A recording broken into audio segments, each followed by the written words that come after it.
What's going on, everybody? Welcome into the Blazers Uprise post-game show. Tonight we're going to recap the final game of preseason. It was another mess. It was another Blazers blowout loss. Should we read into it? Should we not? We kind of had that conversation on the last post-game stream. But we'll talk some Shaedon Sharpe. He's the absolute positive of this preseason. I will have a video tomorrow recapping the preseason, so definitely stay tuned for that. I also have a Shaedon Sharpe related video and a couple other things that I've been working on today, just couldn't get out yet. And then this upcoming Thursday, we'll have a stream doing our season predictions over on our second channel, Blazers Uprise Live. Link in description box below. Go subscribe to that. And we'll also have a Believe in Blazers podcast with me and Stephen Vaughn. I'll get his thoughts on the preseason, a third voice, if you guys care for what he thinks. But what's going on, chat? I'm going to interact with you guys, take your questions, and respond to chat comments. That's what I'm going to do before Eric gets on. Then once Eric gets on, we can dive in depth and have a final conversation for this preseason. I'm just going to let him call me when he calls me. Eric had a rec league game, and the basketball might have been better than the basketball we saw on the NBA court tonight in Golden State, but the Warriors rest all their guys. The Blazers rest Dame. The Warriors get a 30-ish point win. Wasn't anything to feel good about going into the regular season. I don't think it was anything to feel bad about. I just think it's a situation where you're missing Gary Payton II and Justice Winslow.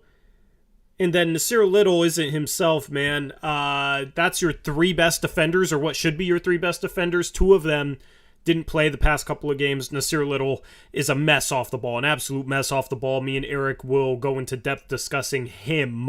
I definitely want to wait until Eric's here to talk more Nasir Little, but that's supposed to be your three best defensive players. Two aren't there, and one might as well not be there because he's a mess on that end right now. So not really surprised that the defense continues to struggle, but it's not good. I hear there is news on Draymond Green. I heard the Warriors broadcast say that was coming, so chat, definitely keep me in tune with that. Let me know what happens with that. I see that somebody said he got fined. Charlie, that's a ridiculous comment, man. Anyway, shout to Aeromancer, our new mod in here to clean things up. If you guys don't know, Aeromancer is our new mod. Anyway, chat, how do you feel about this game? How do you feel about this preseason? Are you guys in panic mode? Are you guys chilling on a scale of 1 to 10? Let me know in chat.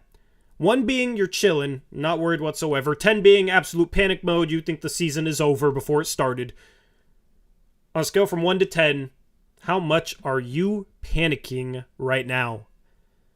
I'm curious to see the results. And I assume we're going to get a widespread amount of results here. Anyway, judging by chat, Trevin says 12. You guys are doing decimals. I can't get a feel for it. All over the place, between a 3 and a 10, but a lot of you guys are at 6, at 7, at an 8. Let me thank a couple donos. Shout out Hyperprime, $2 dono says 2 words, Shaedon Sharpe. Shaedon Sharpe has been the positive experience of this preseason. That was the number one thing I was looking for heading into this preseason. The number one thing I cared about in this preseason has been a positive. So I'm not tripping too much. I'm feeling okay because Shaedon Sharpe looks good. Honestly, if Shaedon Sharpe was 35 years old, you could still make the argument that he deserves minutes this season. But given the fact that he's only 19, rookie, I'm impressed. And I want to wait until Eric's here. I don't know when Eric's going to be here. But I want to wait until Eric's here to discuss what I liked out of Shaedon Sharpe. But thank you, Hyperprime, for the $2 dono. He looked very good. That alley-oop dunk he had, man. Let me just say this. I was a little bit worried about his play off the ball. I'm not worried anymore. He might be one of our best off-ball players. Wasn't really what I expected. Needs to improve the ball handling, though. Shout out to Mike Aldridge, $5 dono says, realistically, what do you think our rotation looks like to start the season? Maybe I should take the time and say what I think the rotation should be. I can pull up the Photoshop template, and we can go through that, and I can get your guys' feedback, and I'll put together my rotation as to what it should be right now. Anyway, thank you to the both of you for your donations. Now, the Blazers lose 131-98. The Warriors end up shooting 17 for 42 from 3. That's 40%. They shoot 50% from the field. Moses Moody, JaMychal Green, 20 points on efficient shooting for each of them. James Wiseman looked good tonight in 18 minutes, had 18 points, 6 for 8. You got some good young talent on this Warriors team. I know they were resting guys, but you still got Wiseman, who was the number 2 pick only a couple years ago, just has dealt with injury issues. You have DiVincenzo, Moses Moody, Jonathan Kuminga. It's not like they were playing a bunch of scrubs, but you would like to see the Blazers starters play better. Shaedon Sharpe led the way in scoring 17 points on 7 for 19 shooting, but I'm not reading too much into that shooting clip. He started off 4 for 6. And then was playing with some bench guys that were really struggling to get off shots. And he had to force some things, and he was obviously being aggressive, this being his final preseason game, the final chance for him to kind of hunt his own shot. I like seeing him shoot 19 times. That was a thing a lot of people complained about earlier in preseason, was he wasn't looking to shoot enough. And he ended up playing 38 minutes for the Blazers. Lots of good moments, some bad, but he showed why he was taken 7th overall. But as far as the starters go, Jeremy Grant's had a great preseason. He struggled. 9 points, 2 assists, 4 for 12 from the field, 1 for 5 from 3. He airballed a wide open 3, which was set up because of a Shaedon Sharpe cut, by the way.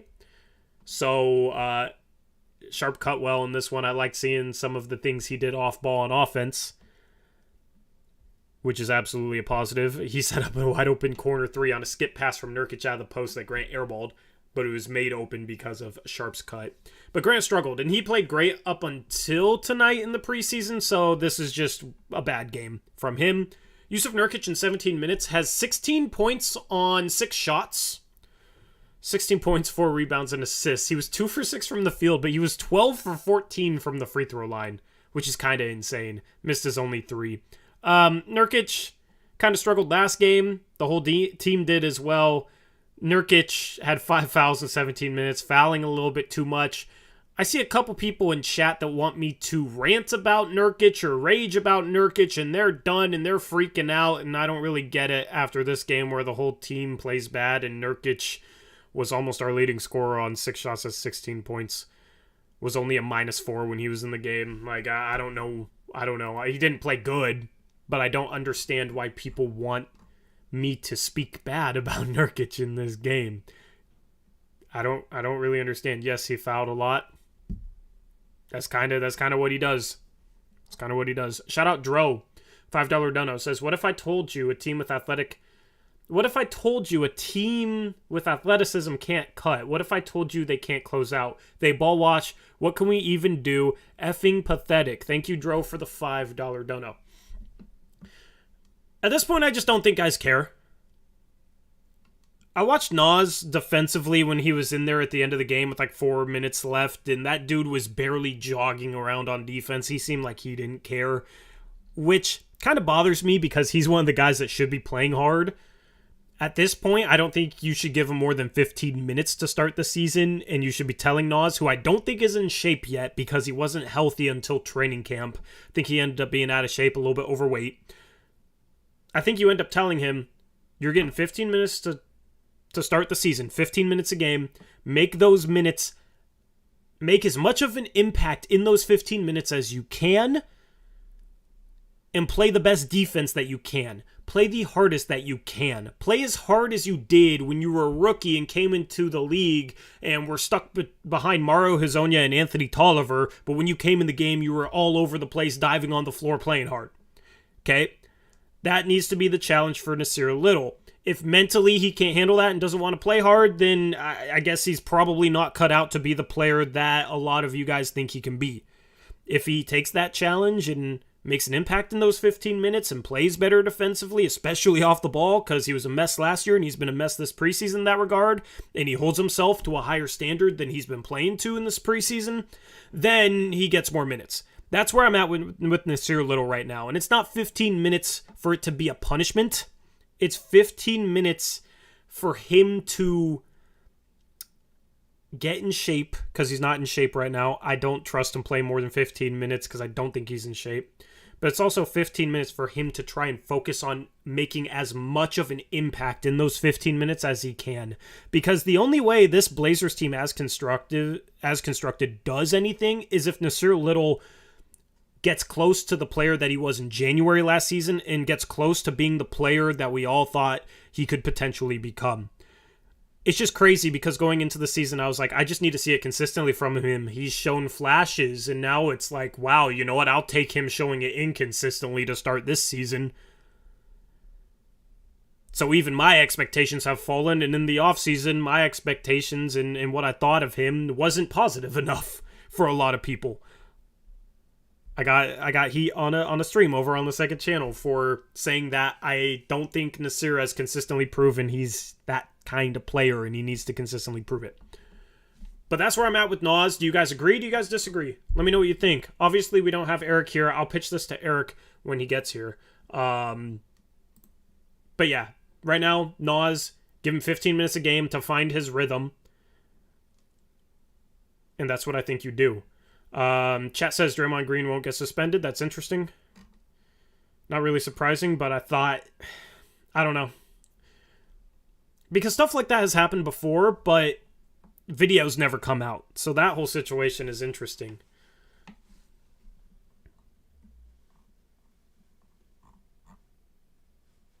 Anyway, but at this point, here's what I think you do with the rotation. Maybe I should just bring this up. Yeah, I'm just going to bring this up. Give me a second. Let me find it. I got a million Photoshop tabs open at the moment. Okay, here we go.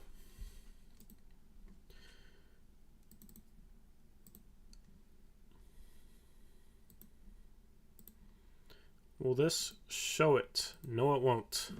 I think I have to do a screen grab, unfortunately, which I normally try and avoid doing.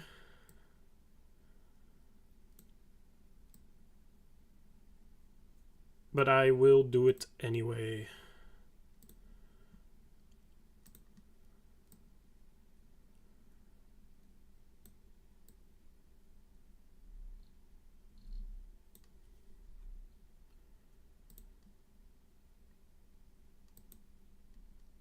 All right, that's what we're looking at. Hopefully you guys can see all the minutes. Also, let me bring up the stream on my phone so that I can read chat. But I'm going to give you guys what I would do rotation-wise to start the season. I'm going to give some of my thought process behind it, and I'm going to see what you guys think. All right, so obviously they're going to start Josh Hart. I think that's the right decision. I feel like I'm in the minority. We should do a chat poll in a bit. I wish there was a way where moderators could do chat polls. That would make my life so much better. But YouTube doesn't really do much with streaming. I'll do a chat poll in a bit on if you guys would start Hart, Winslow, or Nas, or Sharpe, I guess. I think I could do, 4 options? Yeah, 4 options, so those will be the 4 options. But obviously they're starting Josh Hart. I think at this point you're going to have to play Dame 35, 36 minutes a game. We talked about hopefully not having to play him that much. If we could play him 32, 33, 34 minutes, that'd be great. But I'm a little bit lower on this team than I was heading into the season. I don't think you can afford to play him 32 minutes a game because you're going to be battling for your life in a lot of games to start this season. The Blazers have a really hard early season schedule. Really, really hard early season schedule. I did a whole schedule breakdown back in the offseason if you guys want my thoughts on how the schedule shapes up. But at this point, I think Simons, you got to give him, I'm thinking 33 minutes a game. You just need as much offensive firepower on the court because I don't think this team is going to win any games with their defense, at least to start the year. Hopefully at some point this season they can. So you're going to have to be able to outscore teams. Therefore, you're going to need Anthony Simons and Damian Lillard to play a lot because I don't think playing Anthony Simons less is really going to help the defense if it plays like how it's looked this preseason. Okay? Now, I think you got to play Gary Payton II a lot of minutes. Hopefully he's healthy. He'll probably be on a minutes restriction to start off. But I think you got to play him. I think you got to play him like 25, 26, 27 minutes a game. I think that's where we're at right now. And I think those minutes come at the expense of Nasir Little. I think you need Gary Payton on the court. I think if Gary Payton was playing in the preseason, the defense would look different when he's in the game. It's a shame that he's been hurt.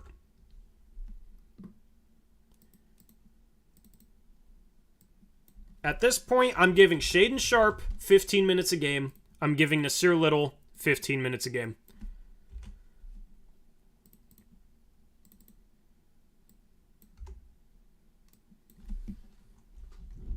Can't believe I'm saying that I'm giving those guys equal minutes, but unfortunately, that's kind of where we're at. All right.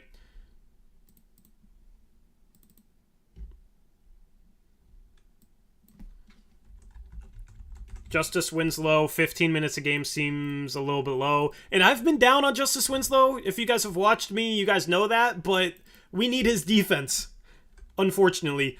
His lack of shooting, I'm kind of moving past that. I still think spacing can be an absolute problem this year. Actually, this would only get Nas. This would only get Nas 5 minutes, so we got to figure something else out.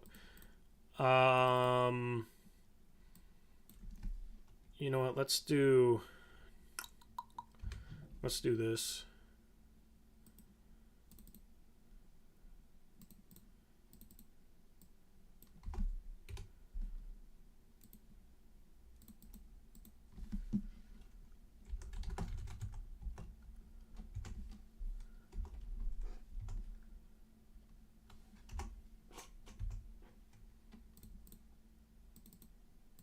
I'm willing to bump Dame down to 35. All right, Simon's 13 as the backup point. Still Simon's at 33. That would give Nas 10 minutes there. Let me change the color on that. All right, this is the rotation I'm going with, guys. This is the rotation that I would go with heading into next season. Let me know what you think of the minutes breakdown, and let me know what you guys agree and disagree with. Somebody says think Grant gets at least 30 minutes a game. Grant is getting 6 minutes a game at the backup center spot, and then 28 at the starting power forward spot, so that's 34 minutes a game for Grant. I don't trust a single backup center on this team. Sar honestly might be our best bet. Like, Eubanks is just small. Eubanks is not, like, what is Eubanks good at? I can't believe that was the plan to have him be our backup center. Just settled for no reason. Like, at this point, I would go sign DeMarcus Cousins if we could. If Jody would let them do it, because luxury tax is a thing that she does not want to pay. Can't really blame her. Can't blame her for not wanting to pay luxury tax for a backup center. But Sar, I think, struggles to rebound. When he was in lineups the past couple of games, he was having a hard time getting boards, and you can't play that next to a small lineup. You can't play that next to a Jeremy Grant, because Jeremy Grant also can't rebound. I think rebounding could be a serious issue this year. But that's the thing. It's like, if we're going to struggle to rebound, might as well just go super small and try and be better at other things. I don't know. I don't know what the answer is at the center spot, because Grant's rebounding at the 5 is not going to be good. But I don't think Eubanks or Watford's is going to be good either. But I think you have to play Eubanks, Watford, or Sar some minutes at that backup 5 spot. Okay? You can maybe give Winslow more minutes at the backup 5, depending on the opposing lineup. But, I mean, Winslow's 6'5". I think he's like 6'4.5". But here's what I do. Here's what I do if I'm Portland. All right? Keep letting me know if you agree or disagree, or what you think minutes-wise it should be. I do agree that Winslow should get more minutes, actually. It's just, who do those minutes come away from? Do you take them away from Hart? Do you take them away from Payton? Do you take them away from the backcourt? What do you do? All right? You could probably find Winslow 3 minutes a game in a backup center spot. All right? So 17 to 20 for Justice Winslow seems reasonable. No Jabari? No Jabari.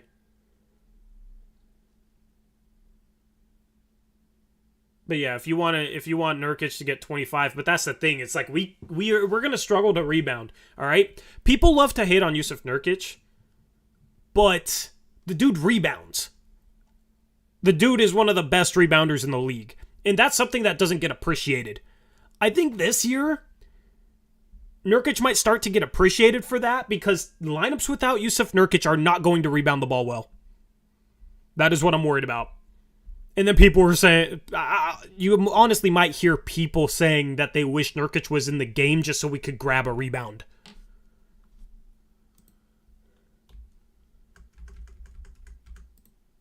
Anyway, but here's what I do, okay? You start Dame, you start Ant, you start Hart, you start Grant, you start Nurkic.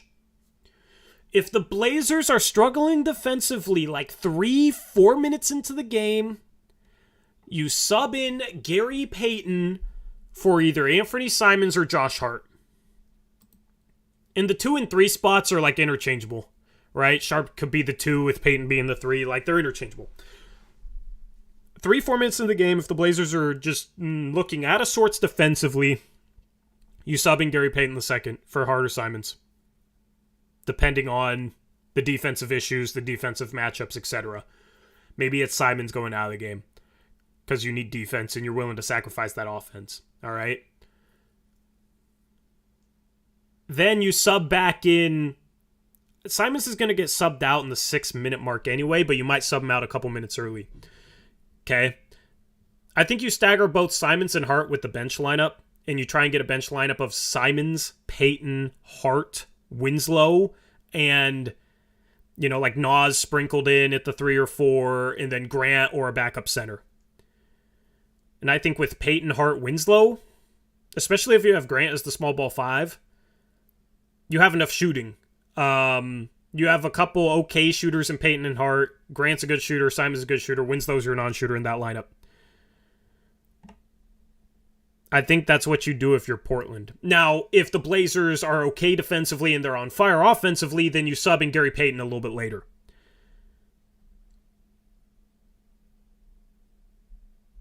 But I think that's the way to go.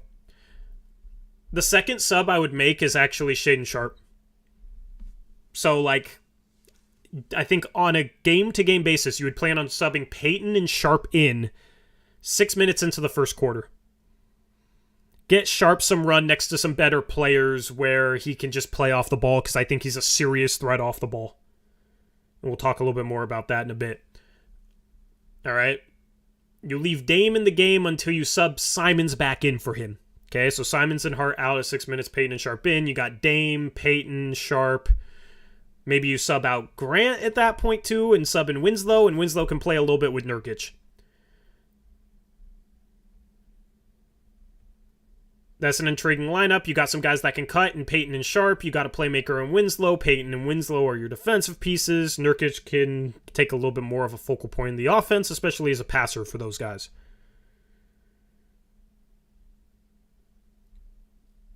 And then your bench lineup is, Simons, Payton. Payton stays in the game. Hart subs back in for Sharpe. Maybe at the end of the first quarter, Sharpe gets 6 minutes of run.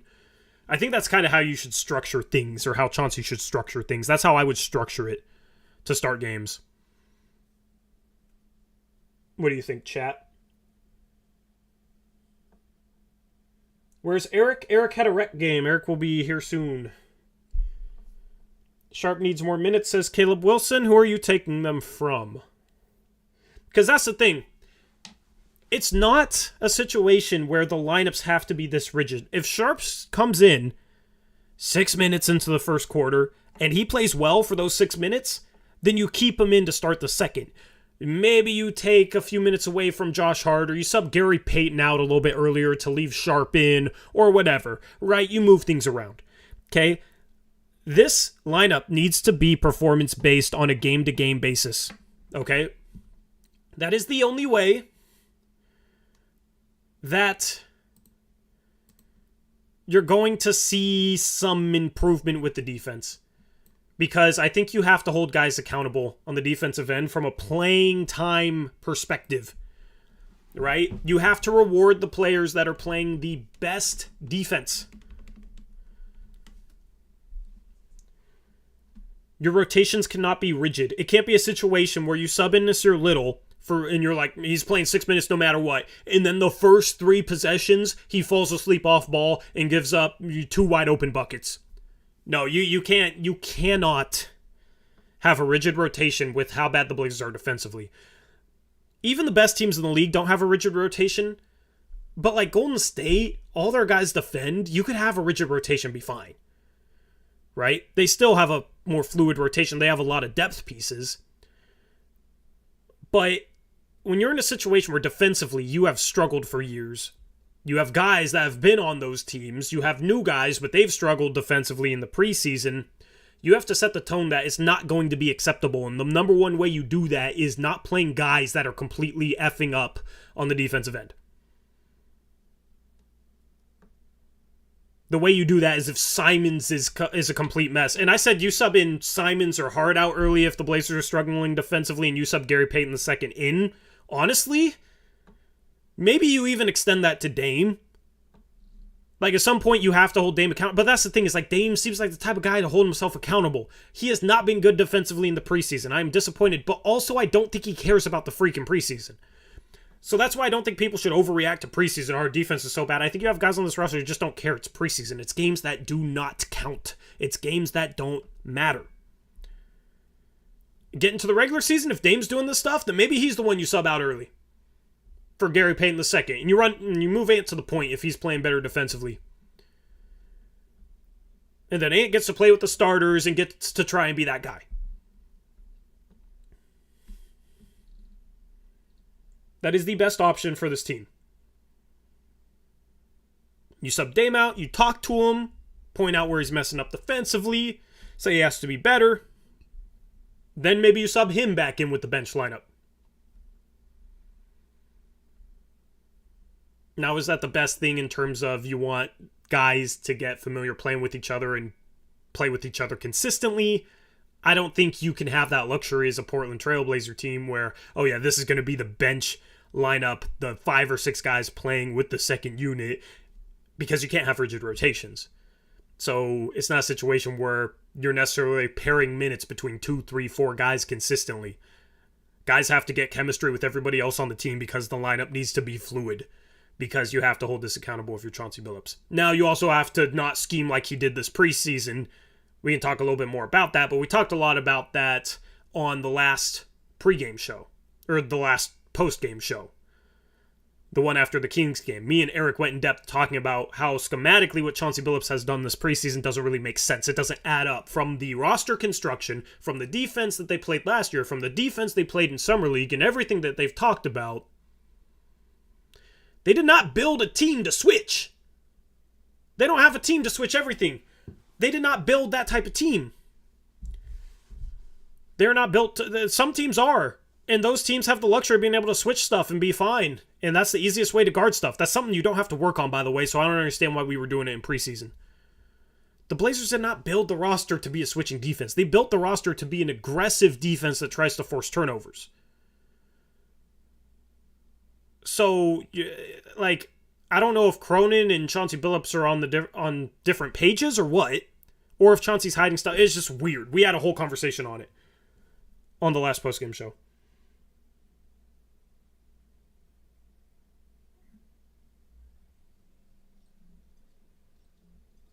Anyway, sorry, I'm reading chat. Let me pull chat back up on my computer so I don't have to look at my phone.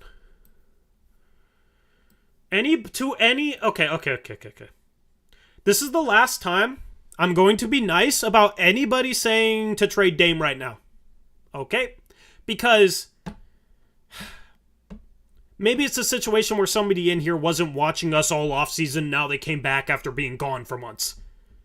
Because we explained this numerous times. In regards to Dame's extension, Dame cannot be traded until close to the trade deadline. So anybody talking about trading Dame now, next time I'm not going to be so nice about it. All right? Because he cannot be traded, and we're not going to trade him. It's just ridiculous. There's basketball to talk about. The season starts in 8 days. Like, see, that's the thing. People will come in here, saying trade Dame and Nurkic for Marcus Smart, Jaylen Brown, Robert Williams, and 3 firsts. First off, Boston isn't doing that. Second off, you're just trying to rile people up. You're just trying to get a reaction. You can't have a problem if we roast you. If you come in here with a take like that or a trade idea like that, because Dame can't be traded, Boston's not taking that, Portland's not taking that, you're going back on Dame's loyalty to the franchise and you're setting that precedent. Also, Jaylen Brown is not the defender that people think he is. No. This is the last time I'm going to be nice about it. Anything regarding a Dame trade, all right? Because the same people that come in here saying trade Dame. He can't be traded right now. Right now, let's talk about what this team is doing wrong and what they have to do. Let's talk about basketball. We've talked trades for, leading up to the trade deadline. That's all we had to talk about in the middle of last season. And then the basketball didn't matter from February to April. Basketball didn't matter. Okay? In the offseason, we're talking about trades. Talking about how can we fix this freaking roster, all this. Now we finally have basketball back that we can actually talk about and the conversation actually means something for the first time since January, maybe even December, because that was the last time Dame played before this. So we're talking about 10 months ago. And people come in here because of a preseason game saying trade Dame. It's October 11th. It's just that type of stuff is ridiculous to me. It frustrates me. So, this is the last time I'm going to be nice about it. Because it's ridiculous. Anyway, Chauncey Billups interview. Do you guys want that, chat? Let me know. Yes, no, maybe so.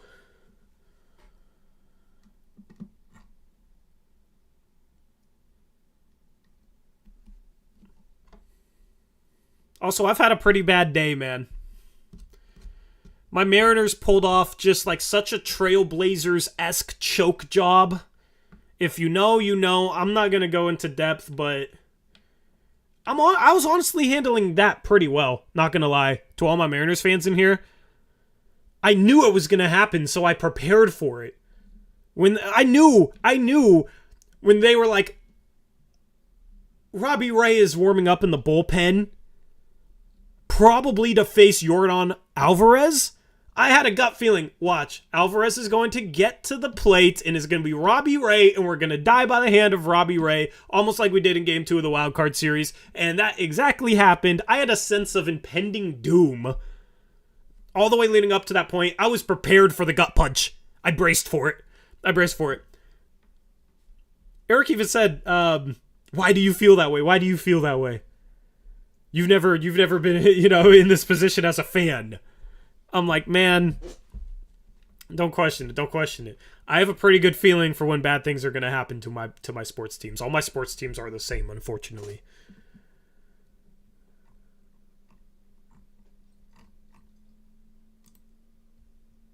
Anyway, shout out to Aeromancer doing his first 5-minute timeout. Congratulations, Aeromancer. I don't think it was entirely warranted. But actually, sure, go ahead. That is warranted because I literally just talked about it. You're saving him from getting roasted. You're actually doing him a favor, Aeromancer. So, congrats on your first timeout. It was a sympathy timeout. I did warn him. You're absolutely right, Aeromancer. Good job. Welcome to our new mod. Already stepping up to the plate, just like Yordan Alvarez did. Dang it. All right, let's listen to the Chauncey Billups interview. Dro says to compare the Niners to Portland or Seattle is absolutely insane, bro. Man, I've never seen my 49ers win a championship. I've seen them lose 2 Super Bowls and lose in the NFC Championship game. And they still got Jimmy G here, and I don't think he's ever going to take us to a Super Bowl, all right? So, yeah, I'm not really feeling the Niners right now, to be quite honest with you. The Niners were up double, I forget how much they were up in the Super Bowl against the Chiefs, and it started to feel like, oh my goodness, this is going to happen with 8 minutes left in the fourth quarter. They're up double digits, and then they choked. Because of course. That's just how it goes. Anyway. Here's the Chauncey Billups interview. Let me unmute the desktop audio. If Eric calls in the middle of this, I apologize. The Skype ringtone will go off. All right? Aeromancer, I'll let you get your second 5-minute ban in there for the guy that requested. Oh, that was... my chat lagged. I think that was a while ago. Anyway. All right. Chauncey Billups has a 2-minute 16-second interview for you guys. All right? We're just going to listen to the whole thing. I'll give my thoughts. Obviously, preseason's over. What do you kind of take away from it? How do you feel after 5 games and heading into this week of preparation? Yeah, I think, the main thing that you try to get out of the preseason is you want to put some things in. You want to kind of figure out, when you have new guys, your roster, rotations and stuff. Still kind of learning, obviously just put Josh in the lineup, so just kind of learning that, the best things he could do with that unit, Jeremy, but we've had some pretty good stretches. I think we've had some really good practices. But you want to just kind of put your stuff in, you don't want to put too much in so guys are thinking, it's always a balance there. But from that standpoint, I think, the preseason has been pretty good. We had too many moments, in my opinion, in games where it just didn't look well, Today, I thought we competed in this game. We just didn't play very well. Didn't make shots, just didn't play well. But I wasn't worried about our competition level. We actually played hard. So going into this week, what are maybe some of the things you're looking to address or looking to clean up before that season opener? Well, I think what happens in the preseason is you try things. You try things and different defenses, different schemes, different offensive things. And I think, we've seen some of them enough where it's like, all right, I don't think I like that. Seen some of them enough where it's like, all right, I think we can, keep pulling some layers back off of that, So that's what this is really all about, in the summer, not summer, but in the preseason, is you just try a few things here or there. This guy playing with that guy, you just try things, try to get your young guys a little bit of experience. We was able to do a lot of that. Let them play in some games, and then obviously you going into the season where the rotation is a lot shorter. A lot of guys won't play, that y'all have seen throughout the preseason. All right, that's the interview. Chat's cracking me up too. Okay, so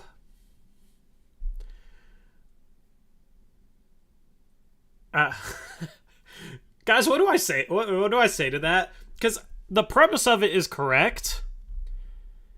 And I can't sit here and say he hasn't been trying certain things, but it hasn't really looked like he's been trying certain things.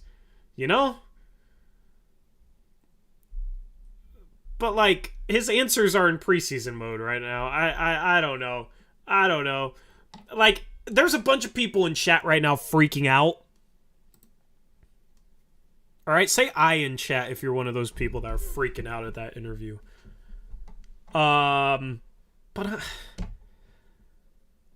We'll see in the regular season. Like, there's no reason to freak out at a preseason post-game press conference after the Guys, we're gonna find out.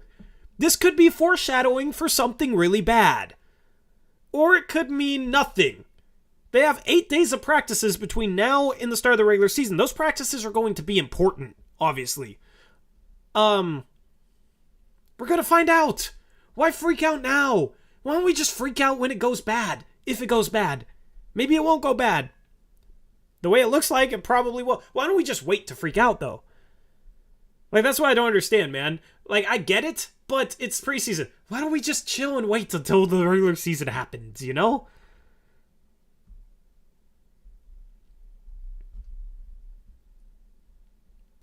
Caleb Wilson says, who's this Aeromancer guy anyway? That's Sir Aeromancer to you.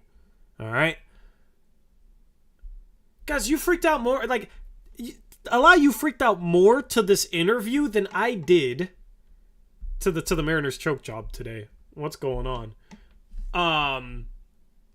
Anyway, Benjamin Lucas says, stop blaming it on the preseason. If we aren't doing well now, then why should I have faith in the team later? Because you realize that the preseason and the regular season are different. The preseason is for trial and error. The regular season is for performing. I went into depth on the last postgame show about how it's a different coaching approach. Like, he's not going to sub out a guy for struggling defensively. Okay? Also, you're starting Keon Johnson, who's not going to play. You're playing Shaedon Sharpe 38 minutes. He's not going to play that much. Nasir Little 25 minutes. I don't think he's going to play that much. Your next highest minutes guy off the bench was Jabari Walker, 16 minutes. Like, I get the starters didn't play super well, but I mean, you got Keon Johnson 1 for 8, 3 turnovers, minus 25. Like, Nurkic and Simons, when they were in there, were only minus 4s. All right? Josh Hart was a minus 22, but he's playing in a bench lineup with guys that aren't going to play, or if they are, they're not going to play as much as they did. And Grant was 4 for 12, 1 for 5 from 3. Like, Grant had a bad game, was a minus 15. Like, sometimes a guy's going to have a bad game. The thing is, when you don't have Damian Lillard and when you're playing guys that aren't going to be in the regular rotation, yeah, it sucks. And yeah, Golden State didn't play their starters. They play a consistent style of basketball. They have their brand of basketball down. Portland doesn't have that down yet, and I'm pretty sure that's what Chauncey Billups means by he's trying to figure out different things, different lineups, that sort of stuff. Okay? Anyway, Eric, are you ready for me to call you? Or you can call me. Whatever you want.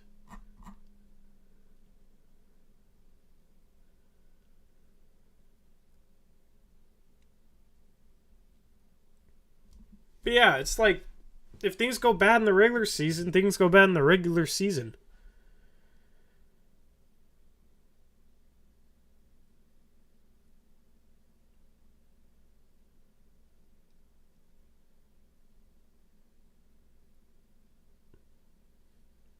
Jason Tribolini says good teams really play good in the preseason. I mean, good teams will look bad to start seasons. That's what Boston looked like Boston was in turmoil the whole first half of last year. Barely 500 out of the playoffs. Completely lost. Then they put it together and they go to the finals, okay? So freaking out at preseason games, it drives me crazy, all right? I understand it. I understand why you guys are worried. Absolutely. But we're going to find out. And even if they struggle the first 5 games of the regular season, it doesn't mean they're going to suck all season. Like, it's just, we'll find out. It's a work in progress. Anyway. Here we go. We got Eric. So, Eric, everybody wants you to scream and yell right now. Well, first of all, thanks. Are your vocal cords warm? Yes, thank you for carrying and allowing me to carry my team as we beat the number 1 team in the league, bunch of young Sparkies. So thank you for that. Sorry I'm late, everyone. Young Sparkies, I like it. That's an old man saying. Anyway. But yeah, so listen to most of the show. Completely agree with you about everything that defense should determine playing time. If Nas has stretches like he did when he came in the game tonight, I would probably bench him for like 3 games minimum. That's how bad it was. I mean, it was just awful, man. Like, yeah. See, like, but how much of this do you think is just Nas not being in shape, or maybe like mentally there all the way coming back from what he dealt with, which should be fixed with like some playing time. You know what I mean? So yeah. That's why I was like against fully benching him. You know? Right. So remember back when I told you that he had become like a film junkie and was going to be much more aware off ball? Yeah, I remember that whole conversation, trust me. That is not showing up on the court, right? So, I don't know. See, because I said to that, I was like, I need to wait and see it for myself on the court. Well, I Eric, I got that, so much freaking heat for that. But it's anyway, good. It was good to hear that he was at least doing that. Now, I'm going to question what he was doing with that film study. But, like, dude. You sure he was studying the right film? it doesn't matter if you are playing your first game back from a year off or you've played every day for like 10 years. You cannot turn your head and get beat backdoor by your guy off ball 3 possessions in a row when you check in the game. Like, that's just unacceptable. Like, I'm sorry, but like, that's an immediate benching for me. Not in the preseason maybe, but like, if that happens in the regular season, he's probably not playing for a while. If I'm the coach, watching this. There was a play. Okay, like he was bad. I'm not meaning this is not an excuse, but there was a play that seemed like it was absolutely his fault, and everybody that was talking about the game in our group chat was freaking out at Nas about.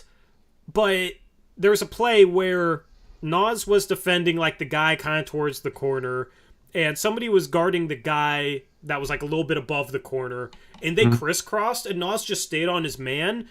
And after the other guy on that side of the floor, I don't remember who it was, but it looked like he just expected them to switch, but didn't say anything. Right. And Nas stayed on his guy, so then the guy that crossed like just went behind Nas and had a wide open layup right behind Nas, and it looked like Nas just fell asleep if you weren't actually looking off the ball. Because I was a little bit behind actually with my stream, so I saw everybody freaking out at Nas, so I watched Nas the whole play. It was a situation where like I think he didn't expect them to switch, and like nothing was said by the guy that was thinking switch. Normally it's the guy, like, if somebody wants to switch, they call it out. They say switch, or they point to their guy, or there's some sort of communication. So that's the thing, is you have to really watch off the ball. And, like, watching off the ball, we broke it down last game. There's plays where, obviously, it's Nas's fault. Okay? But there's also situations where sometimes, like, the guy whose fault it seems like it isn't necessarily the guy who's at fault. So it's a little bit more complicated sometimes. I just remember there was a play like that stood out to me. But then there was a couple other plays where he's just absolutely falling asleep. It's like 100% his fault. Yeah. My problem is, why are we still talking about the lack of communication, right? That's something that we've been mentioning for years, how we don't hear them talk on the floor, right? And that's troubling to me if that's the case. Like, because why are we not hearing this? I forgot who it was, but someone had a report that Jeremy Grant was now our defensive quarterback, and he was acting like that in all of training camp or whatever. But like, I mean, that's a simple part of basketball. That's not like an NBA level skill. That's like something you have to communicate at every level of basketball. So, I don't understand that. So it's not a case where they're like in the heat of a screen and they have to switch on that play, right? It was just a simple, hey, switch, right? That's all they would have had to say. And so where's the communication? Like, I don't get it, how a team is this out of like fundamentally sound. Like they're so far from even being like a good defense, because they can't even get the basics concepts of a defense down. And that's why when people talk about, oh, it's just preseason, it still bugs me, because like this is stuff like I talked about last show that isn't just going to, like, they're not all of a sudden going to be great communicators next week, you know? So like this is stuff that they have to learn, and learn quickly, or it's going to be a long season. See, but like communication isn't even a skill. It's just a decision. I know. That's you know what I mean? Like, that's the thing, is I'm not going to put it against them being able to communicate better on opening night or anything like that. You know what I mean? Like, the next 8 days, Eric, are the most important 8 days of practice the entire season. Because once the season starts, you don't get a ton of practice time. You got games, you know, and travel and all sorts of stuff, and you need rest days and this and that, right? They got 8 days in a row they can practice. It needs to be a situation where in practice, Chauncey Billups is yelling at guys every time they don't communicate. And he's telling guys to over-communicate in practice. Like, they got it. The next 8 days, it should be a situation where, like, guys are communicating things on defense that they don't even need to, you know? Like, I got here. Like, when they're off, you know what I mean? Like, ball, all that type of stuff, which seems corny and cliche, but, like, how you got to get this team communicating. The best way to do it is to absolutely enforce it the next 8 days, have them over-communicate. If somebody's struggling with that. Hold them accountable in practice. Okay, then once games start, hopefully Gary Payton II is healthy. He seems like a guy who communicates. Justice Winslow, get him back. Like, we need Winslow defensively. You know, I've been against him, but I thought the rest of the team was going to be better defensively. Like, we need him defensively. So, you know, I guess I'll join the Justice Winslow trade. I don't want to start him still, but he needs to play minutes. And it's a situation where, like, Hart, I felt like communicated.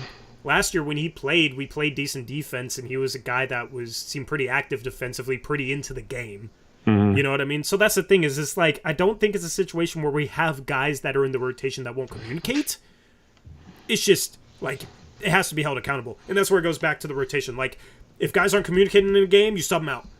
It needs to be a fluid rotation based upon defense, and that extends to communication.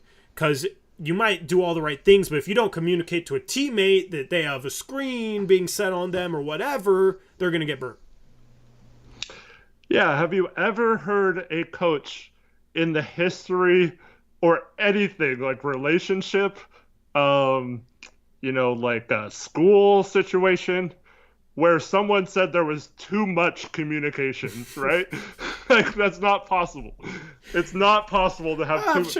I'm sure it could be possible. I mean, but we're talking about, like, have overkill, right? Like, yeah. Every time, like, a relationship, we didn't communicate. Like, defense, where there's not enough communication, right? Yeah. Like, Can I just preface this? Fellas out there in the dating scene, that doesn't mean to text her 10 times in a row tonight when she doesn't respond for an hour, all right? Stalking is different than communicating, so let's make that clear. But, just a little bit of a life advice since people want that. Anyway, go ahead. So to your point, Chauncey should be, like, mandatory. All 5 guys are talking 100% of the time on defense. Like, yelling out everything they see, right? And everything they're doing. Yes, and everything they're doing. Just drill that into their heads, that every single time you're saying it out loud, out loud, out loud. And hopefully, eventually, I don't know why they haven't been doing this, because, like I said, this has been a problem for years. But, like, I just don't get it. Because, I mean, like, when I play defense, I'm constantly yelling out every single screen and But the person whose man is setting the screen also needs to yell it out, right? Like, I can't just be the only one yelling it out. And that's been the problem for years, is, like, it can't just be the coach, or it can't just be Jeremy Grant or whoever the defensive communicator is. Every single one of them has to yell it out and do that. So, until that happens, I don't really see how they're going to get rid of mistakes like that play you talked about if they're not even bothering communicating a simple switch like that. It just is mind-boggling to me how this hasn't been ingrained in them by now. Yeah.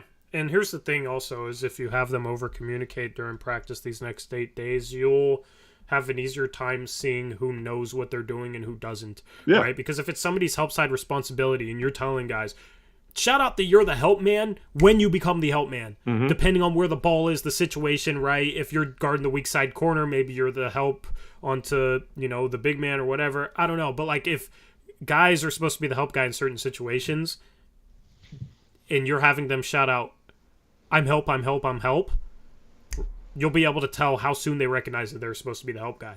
And that's the thing, is some guys I feel like recognize things too late. Some guys don't. You know what I mean? And with as many defensive breakdowns as we have, a lot of times it's hard to tell exactly what page certain defenders are on. Yeah. So you got to try and get an understanding for where these breakdowns are, and you can maybe potentially get a deeper understanding than just going into the film room by having guys over-communicate during practice. That needs to be an emphasis the next 8 days. Now, Chauncey Billups in his press conference said that they've had really good practices, and you hear this stuff with Jeremy Grant being the quarterback of the defense and this and that. So either one of two things is true. Chauncey is lying, or what they're doing on the practice court isn't translating to preseason games for whatever reason, and that reason might be as simple as it's preseason. But it's like, if you're communicating well in practice, why don't you just do it in the game? Right. So, but one of those two things has to be true, and neither of them make sense. Because either Chauncey's lying, or the team just isn't doing it in games, but is doing it in practice. Well, it's even more important when Chauncey mentions like, oh, Josh Hart was just named the starter, so it's going to take some time for him to gel with the starting unit and stuff like that. Well, you know what helps with that? Communication, right? Like that helps ease that process.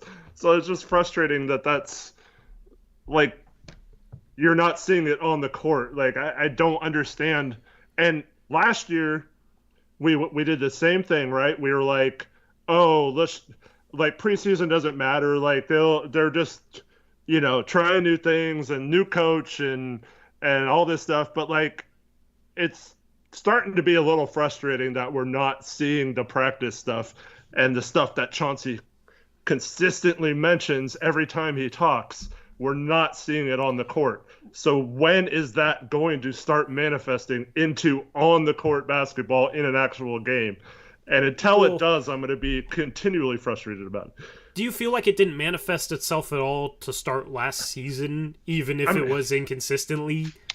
I mean, it did at some home games, I guess, but like you could also make the case that it was just the energy of the crowd and stuff like that, like because that's a key reason why some players or teams play better at home than the road. They just fed off the energy of the crowd. So it wasn't necessarily that they were doing something different on defense. Maybe they just happened to have a little bit more pep in their step because they were feeding off that crowd noise. I don't know, but like we did have a couple of games where we played good defense last year, but unfortunately the sample size isn't big enough to know if that was like a legit thing or we just happened to get lucky a few games maybe. I don't know, but it certainly doesn't look like that was like progressing towards being something. It was like we saw it and then we didn't see it again really the rest of the season. Now there was other reasons for that because of Dame injury and tanking and all that stuff, but like by now we should start to see like progression off of those 10 home games, not I hope we have the defense like those 10 home games still like a year later, Well, yeah. I mean, I think you also saw it during that, 4-game winning streak. And I've been the leader of the bandwagon to not overreact to that, but you saw guys play harder, and it was guys that hadn't played with each other. That's the thing is you've seen a flash or two or three before. And last year, like, what did we say all year last year? We need a guy to set the tone from an energy and a hustle and a heart standpoint. Okay? The guy who's that tone setter, we haven't had this preseason. Mm-hmm. And almost every good defensive team has that guy in the locker room that is like the heart and soul, the guy that will get up and lock down an on-ball, or lock down a star player on the ball. And for Portland, that's obviously Gary Payton II.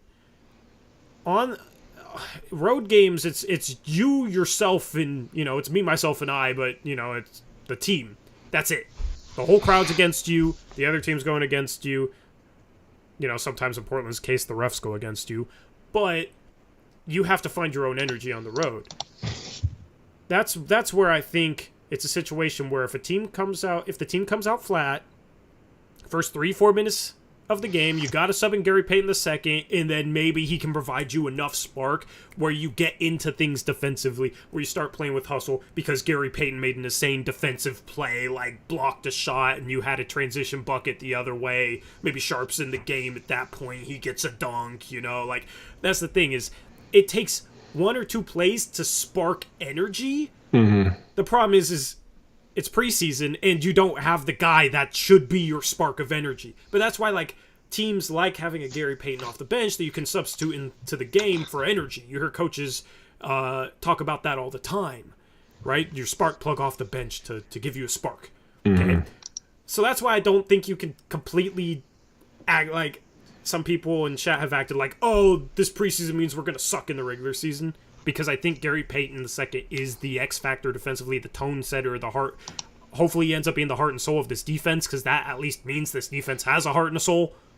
The problem is it didn't last year. So that's another reason why I'm just like, let's just wait till the regular season. Let's just wait until Gary Payton II is playing, and then if this is still a problem when he's playing, then we're probably screwed. You know what I mean? But like, I don't know if it will be or not with him on the court. Well, the problem is we had a couple of those plays you mentioned, and we still gave up 68 points in the first half against the second unit of Golden State.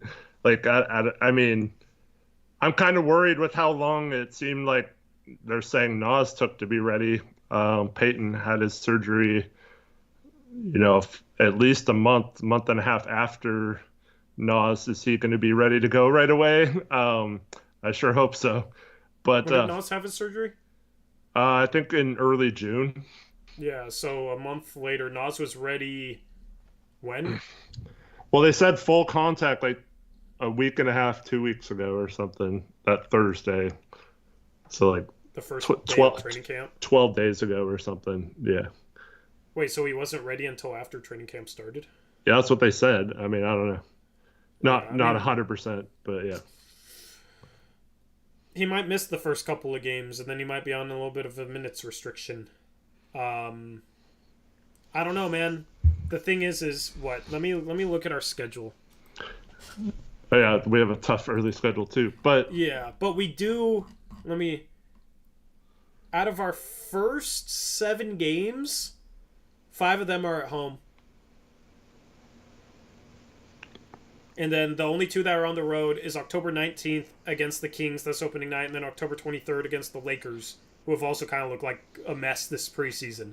Mm-hmm. So honestly, like, we have a very tough early schedule because November we play a ton of road games, and we have 16 games in November. That's a 30-day month, 16 games in 30 days.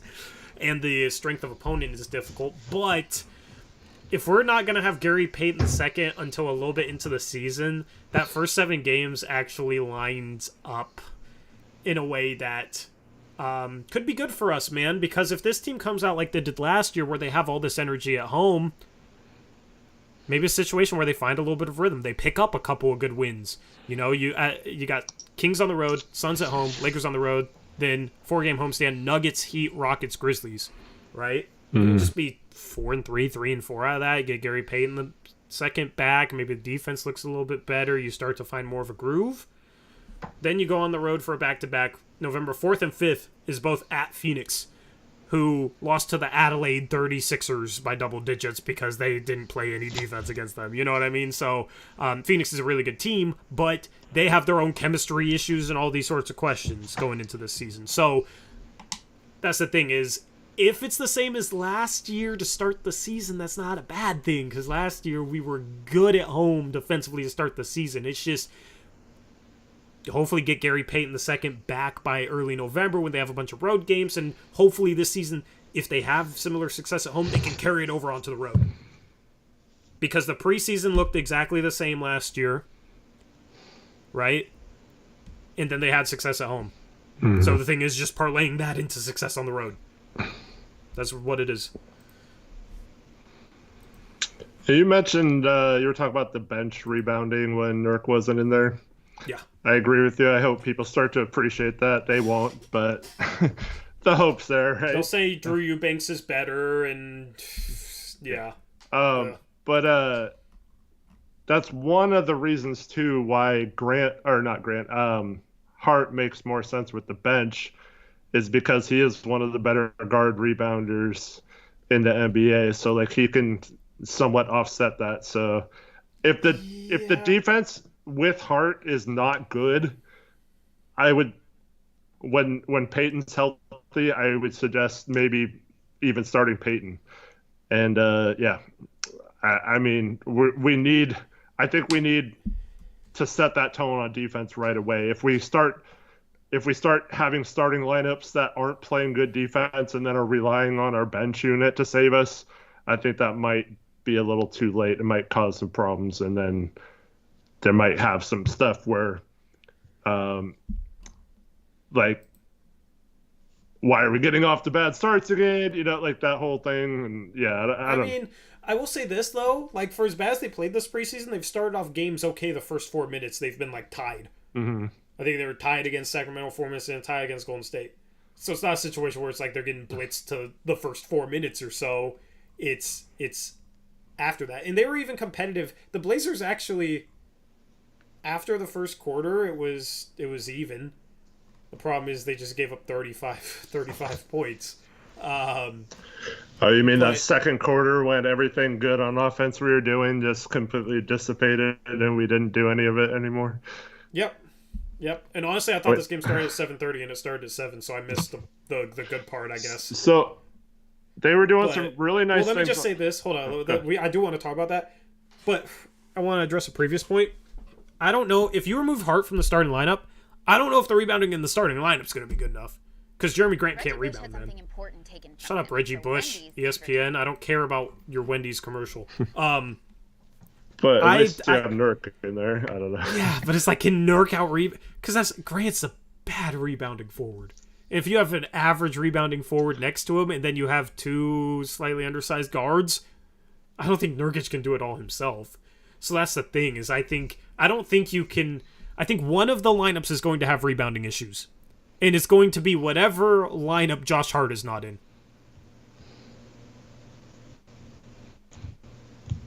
Do you agree with that?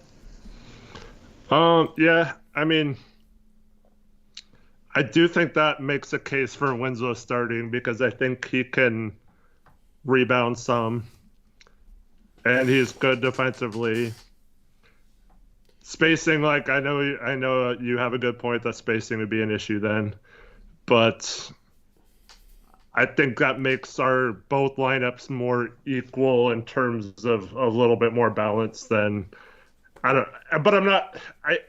do understand the premise of Hart earning the job and all that kind of stuff. Like, I'm not saying he should be stripped of that.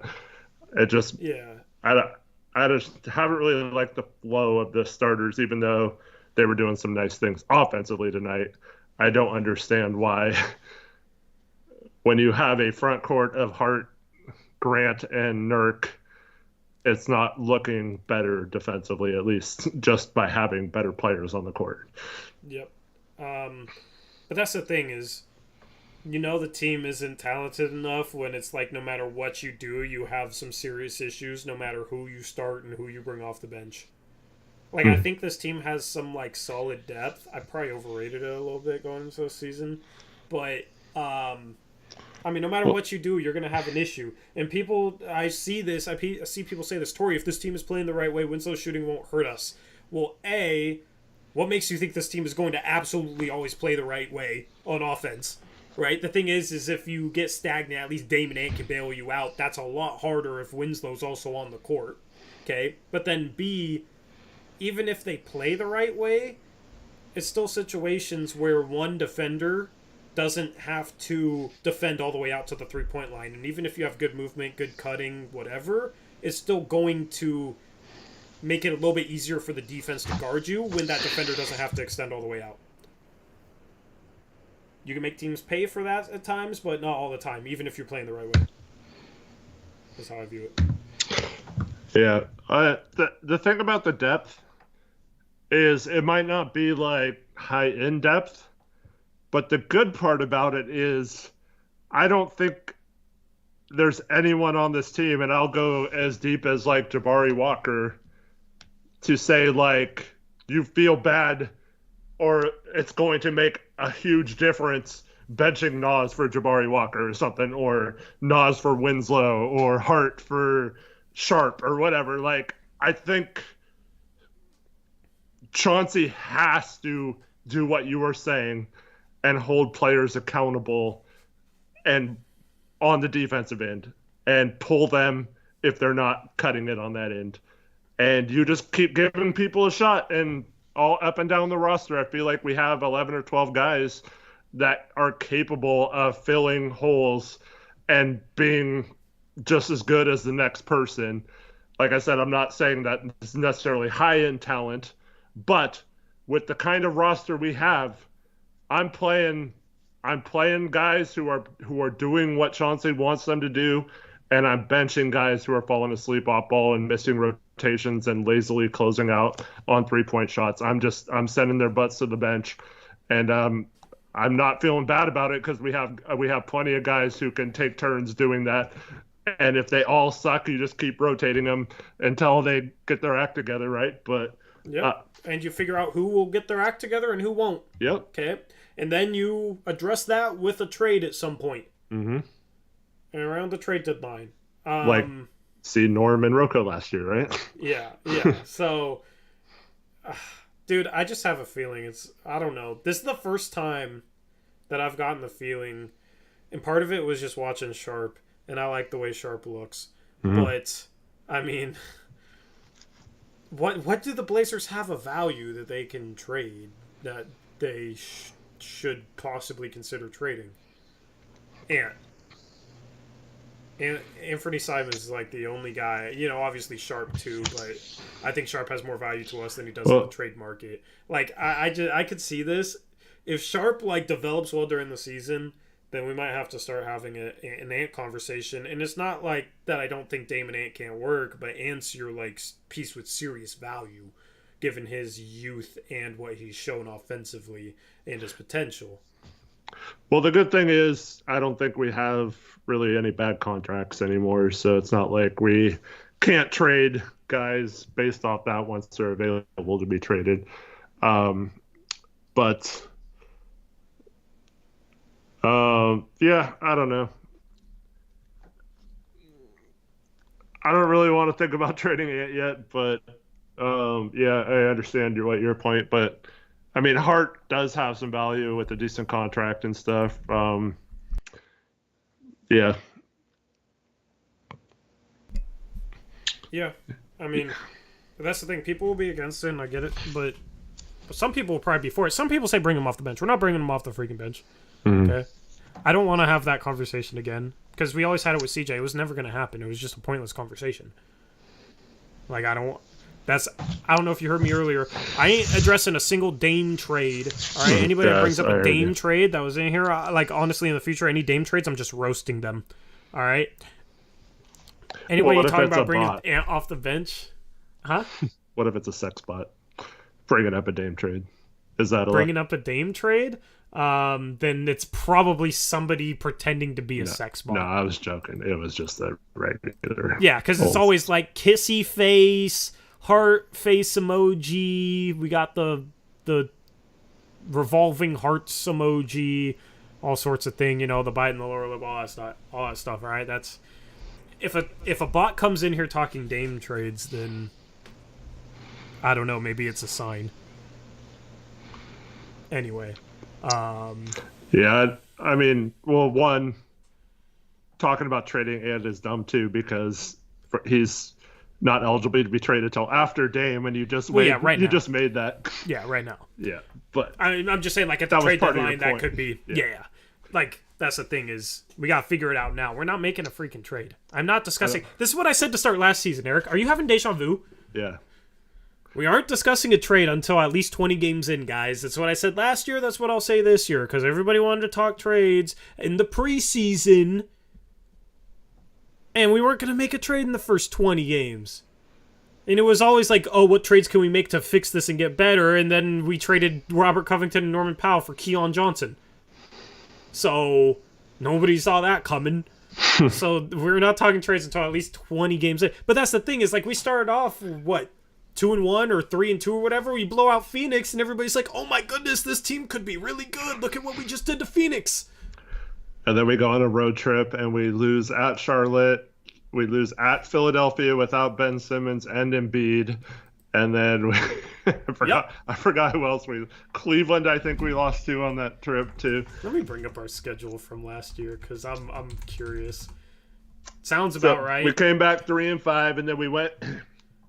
There were several games where we'd lose bad on a road game and get 2 games below 500, and then we'd win at home to bring it back to 1 game below 500, and it kept going for a while, and then we just completely sputtered once Dame started playing bad.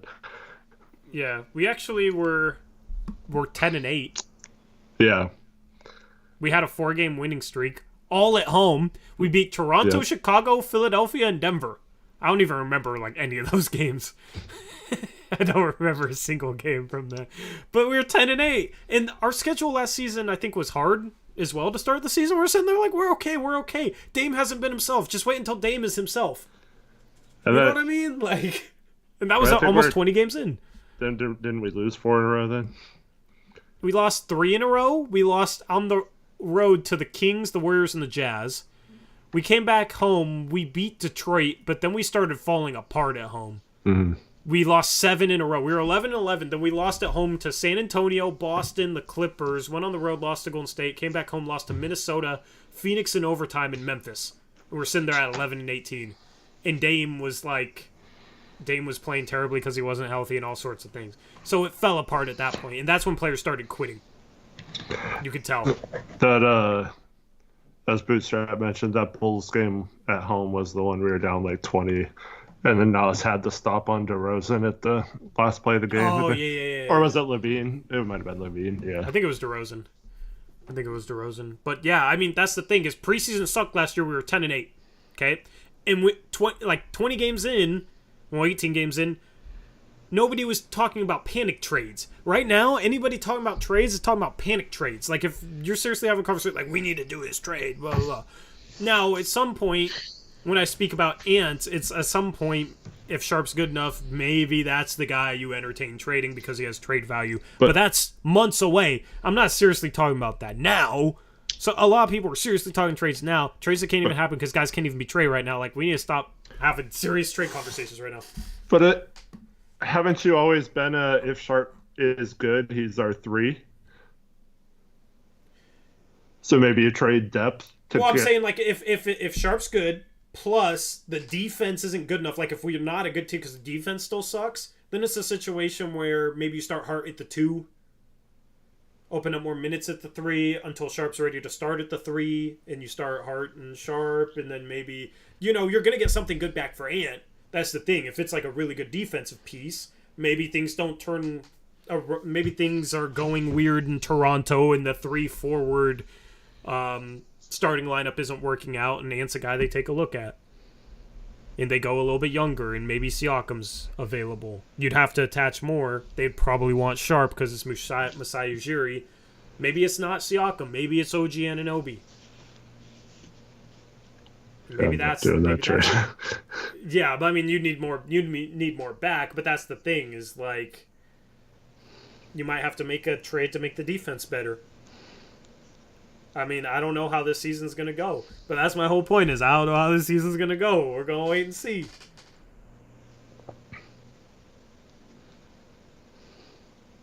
Shout out Verdron Makaton, $3 Australian dono. No message on it. Verdron, let me know if you tried to leave a message on that. But regardless, thank you for the $3 Australian dono. Eric, what were you going to say? I remember. One other thing I wanted to bring up about the first quarter is we did try. You remember when we were talking about the 2-3 zone last time, and you said maybe they wanted length up top? They did try a 1-2-2 zone, which is completely different, in which case Jeremy Grant was the top guy, and it looked kind of cool, but it also, like, we're so bad at rotating and falling asleep off ball that, like, it's hard to tell if it'll ever work because, like, people fell asleep and got cut back door on and then didn't box out and gave up offensive rebounds. And so it didn't really work, but I did like trying it at least. And that's what preseason should have been about, like trying stuff like that. But, yeah, they're going to have to really work on that if they do it in an actual game. Yeah. Do you like that 1-2-2 zone better if Grant's at the center and maybe you have like Nas and Winslow next to him and those are the 2 low guys, or what? Well, I mean, Nurk has to be on the bottom. So you have to have I think they had Hart on the bottom with Nurk and then Dame wasn't playing, so it was Ant and Keon on the top, I guess. Or on the sides. Well, the way I'm thinking, like, with Grant as center is, like, your rebound's probably going to be tough anyway. Having Grant around the rim isn't really going to make much of a difference because, for whatever reason, the dude just can't rebound.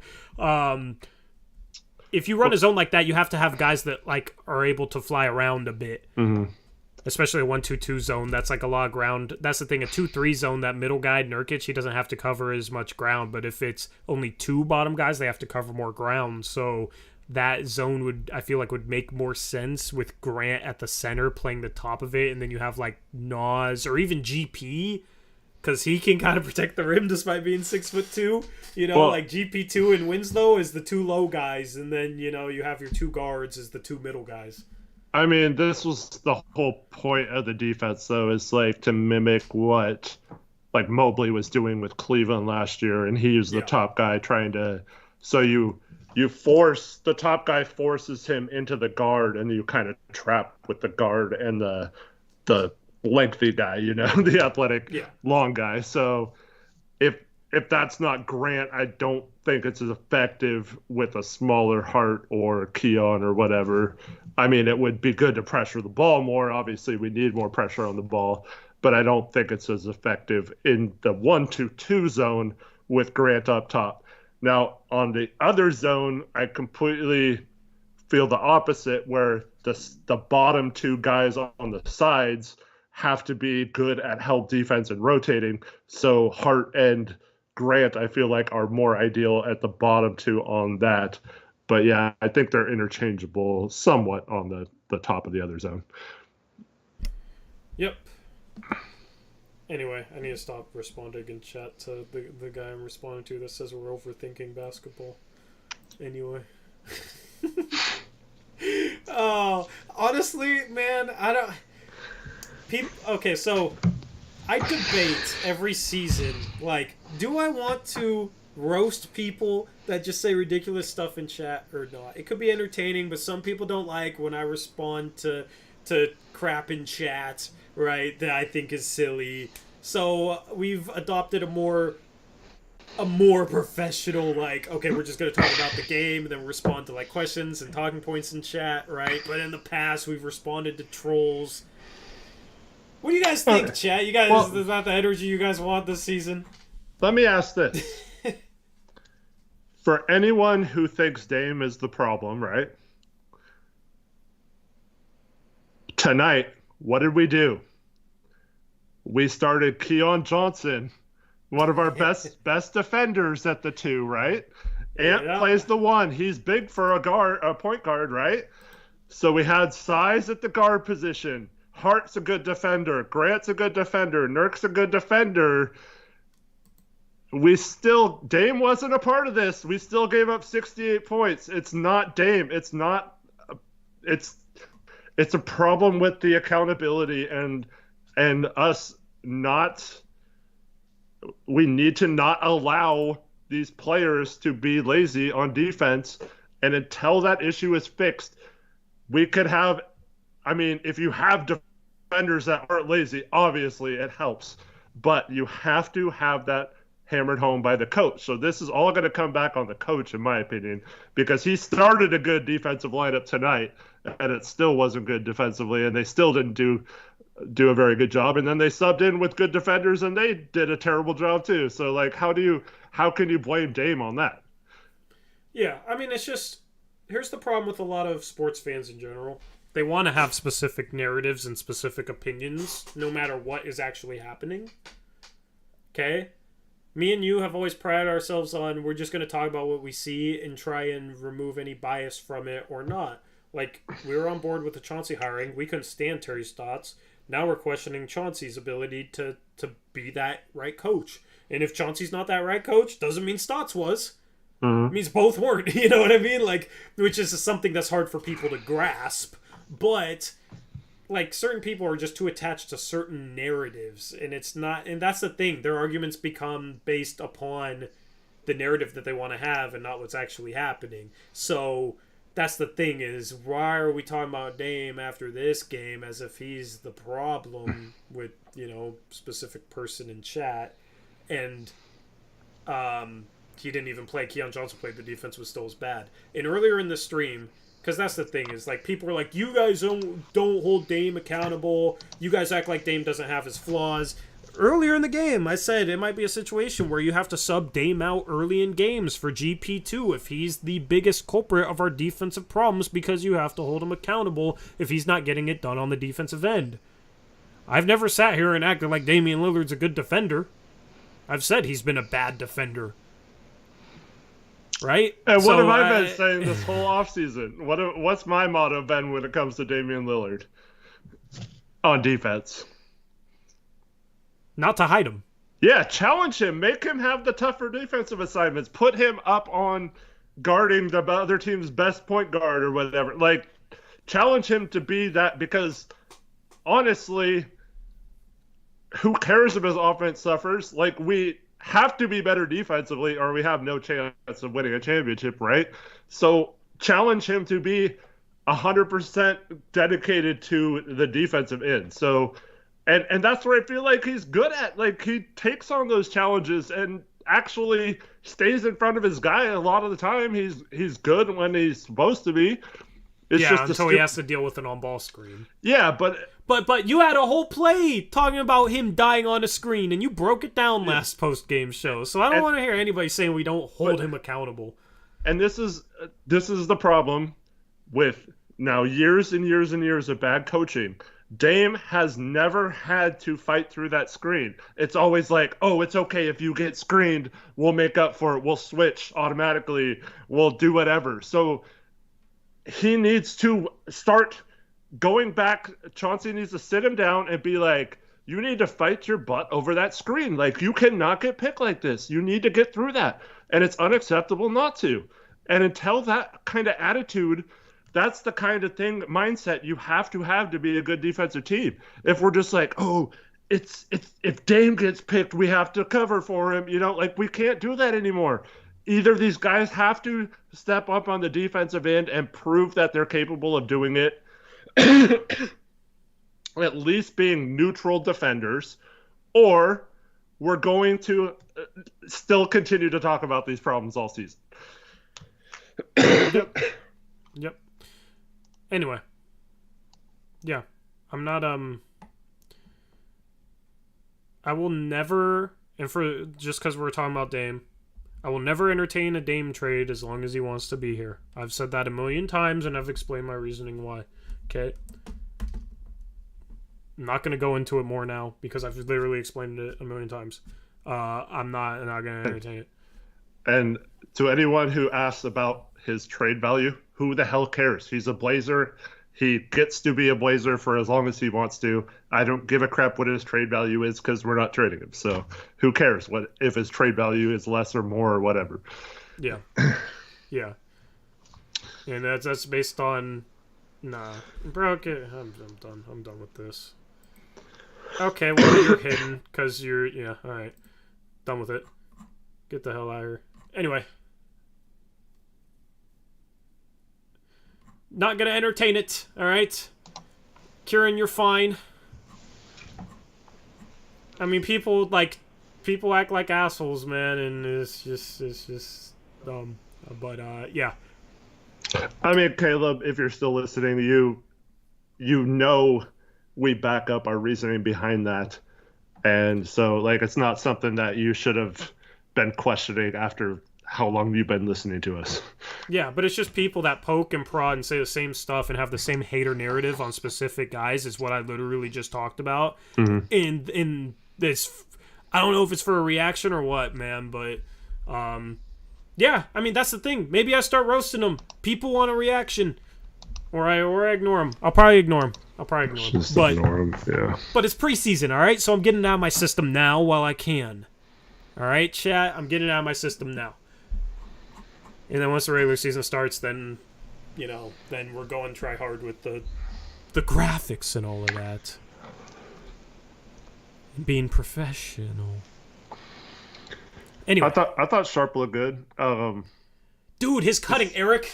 He doesn't seem like a player that didn't play last year or hasn't played since high school, which is very promising if he's already looking like that. You can tell he's being I don't know if it's being unselfish or passive or what it is, but you can tell when he gets aggressive, he's pretty hard to stop. I mean, his dribbling is a little loose. He needs to clean that up, of course, but he can just hang for days and get his shot up around the rim. His finishing was strong tonight. I just feel like this is a case where I've been talking about this all offseason too.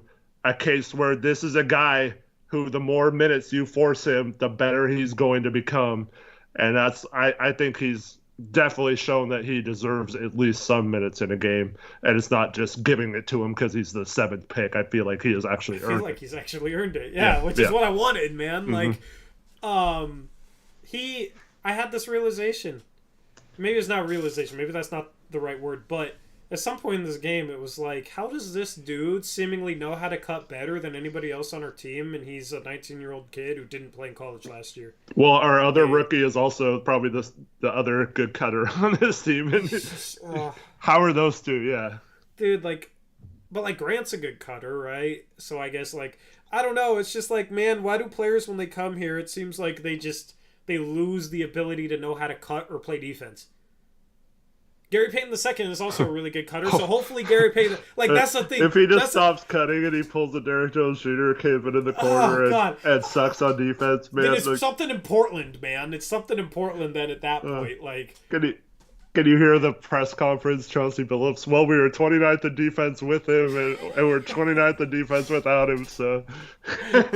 Yeah, because he's not shooting threes well enough, because he's parked in the corner. I mean, yeah. Oh, God, dude. I will throw my chair. I promise you, if Chauncey ever says that about Gary Payton II, I will throw my chair through the wall behind me, all right? Okay, maybe not through the wall.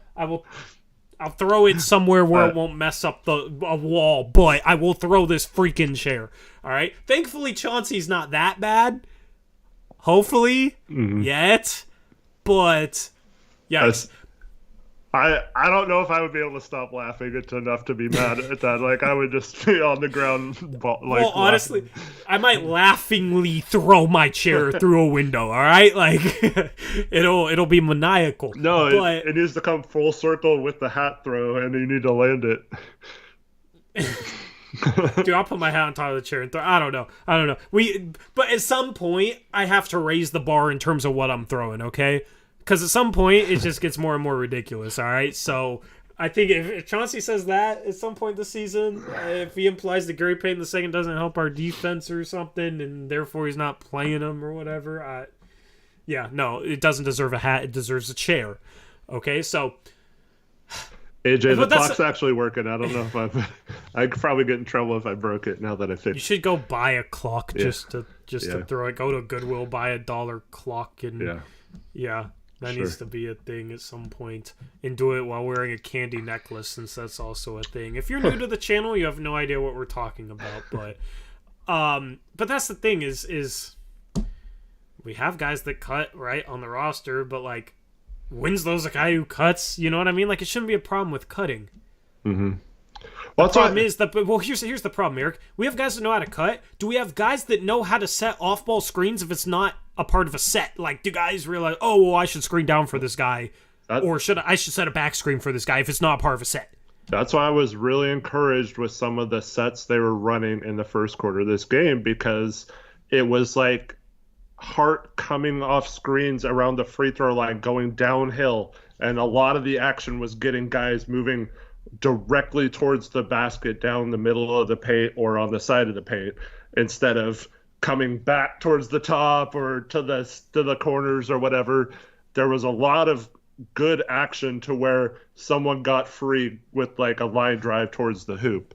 And then, for some reason, after the starters went out, we just stopped doing it. I don't understand, but yeah. Here's my whole thing with the offense, too, is like, if they're trying to move the ball better and play better out of freelance situations, more like the Golden State Warriors play offensively, it's going to look bad until they get it down.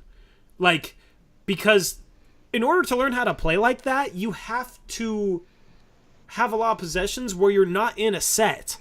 But until you get it down, a lot of possessions where you're not in a set is just going to be like guys like looking around, not knowing what to do. Their off-ball movement isn't going to be cohesive, and it's just going to be a mess. And then it's like, okay, Dame, bail us out and save us. Mm-hmm. That's what. But the thing is, in the past, it's been, oh, that's the offense we're going to run, and it doesn't work in the playoffs. It's been like, that's what we're going to do. Hopefully, right now it's, we want to be a better ball movement and player movement team out of freelance situations, read and react, which Chauncey has said a number of times. Like if you're off the ball, screen down for somebody, run some split action, and it doesn't have to be part of a set. But until guys get it down, it's going to be a work in progress. It's going to look ugly, and it's going to look stagnant. So that is why I'm like waiting for the regular season to see if it gets better. That's why I'm not freaking out at the offense at all right now. Because I think offensively you still have enough talent. I think they're just people were like, oh, Chauncey's in the post-game press conference says he's trying new things, and when I watch, they're not doing anything on offense. How can he be trying new things? Mm-hmm. That's how he can be trying new things, is trying to encourage better freelance movement, like certain things that guys have to do on the court themselves. You know what I mean? Where it's not like, okay, you go from point A to point B and set a screen here for this guy. Yeah. It's when you're in this situation on the court and the ball's across the court, look for these different types of options in terms of a cut, in terms of an off-ball screen, etc. But it's not so rigid where players can just read and react. You got to let them learn, though. Yeah, well, my thing is, though, like when Kerr went to Golden State, most of the freelance, it wasn't freelance. Like, it was actually, here's a play for Steph Curry off ball, right? And so they did it enough times, those plays, to where then it's natural, and then you notice things like, oh, the defense thinks I'm going to curl off this double screen, but if I just fake it and go back door, it's a lay-in or whatever, or just turn and go to the other opposite side. So, like, I feel like that's kind of the wrong way, is just to go out and say, hey, guys, go freelance. Like, I'd much rather have them be setting the elevator screens or, like, doing different things off ball, and then realizing how many things can become open and how many different wrinkles you could do off of those things. Like, well, yeah, I'm not saying you don't do that. Like, I'm not saying it's only freelance. You know what I mean? Like, but that's the thing, and if it is freelance, it's not just saying, okay, guys, go do something on offense. It's you're teaching guys what to look for in certain situations depending on where the ball is at on the floor, depending on who they're around, etc. Because Golden State does a lot of stuff now where they're not in a set. They just know what to do based on where they are on the court and where the ball is and who's around them. So it's situational. Mm-hmm. In order to build that level of awareness, you need a lot of reps trying to hammer that home. And it takes a lot of practice time, and I don't know. I don't know if this team, I don't know if Chauncey Billups can figure out how to get them playing quite like that. It's why the Golden State Warriors are so good, is because they figured out how to play like that. But you absolutely still have sets where you try and get certain actions and then have players read how they're being defended and make the right cut and whatnot as part of a set too. Yeah. Well, it's like, honestly, a lot of the Golden State's like freelance is Draymond has the ball, so that could be Grant or Hart or whoever. And then, like, Curry will start on the block down low, and Looney will just go down and set a pick. And there's, like, 5 different things they can do based on what the defense does. And you just have to read and react to that. And then the passer, obviously, is good at knowing and having a good feel for what Curry is going to do off that screen, so the pass is on time and all that stuff.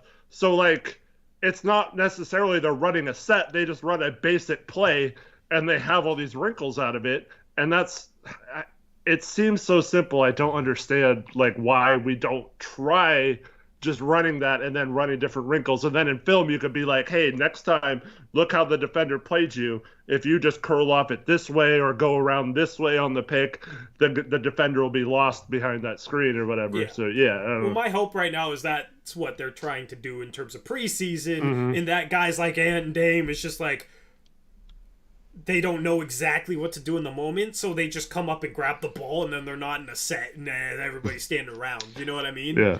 Because that's how it could absolutely be manifesting itself. But that's also why, Eric, I like the idea of Josh Hart starting and playing kind of that Draymond role, bringing up the ball and initiating some things. And then, Dame is your Steph, Ant is your Klay Thompson, Jeremy Grant is your Andrew Wiggins, and Yusuf Nurkic is your Kevon Looney. Yeah. Well, like, I think a lot of... Because they push tempo, too, and that's what we've been screaming for them to do. Yeah. Once again tonight, the times they pushed tempo, they got pretty good shots.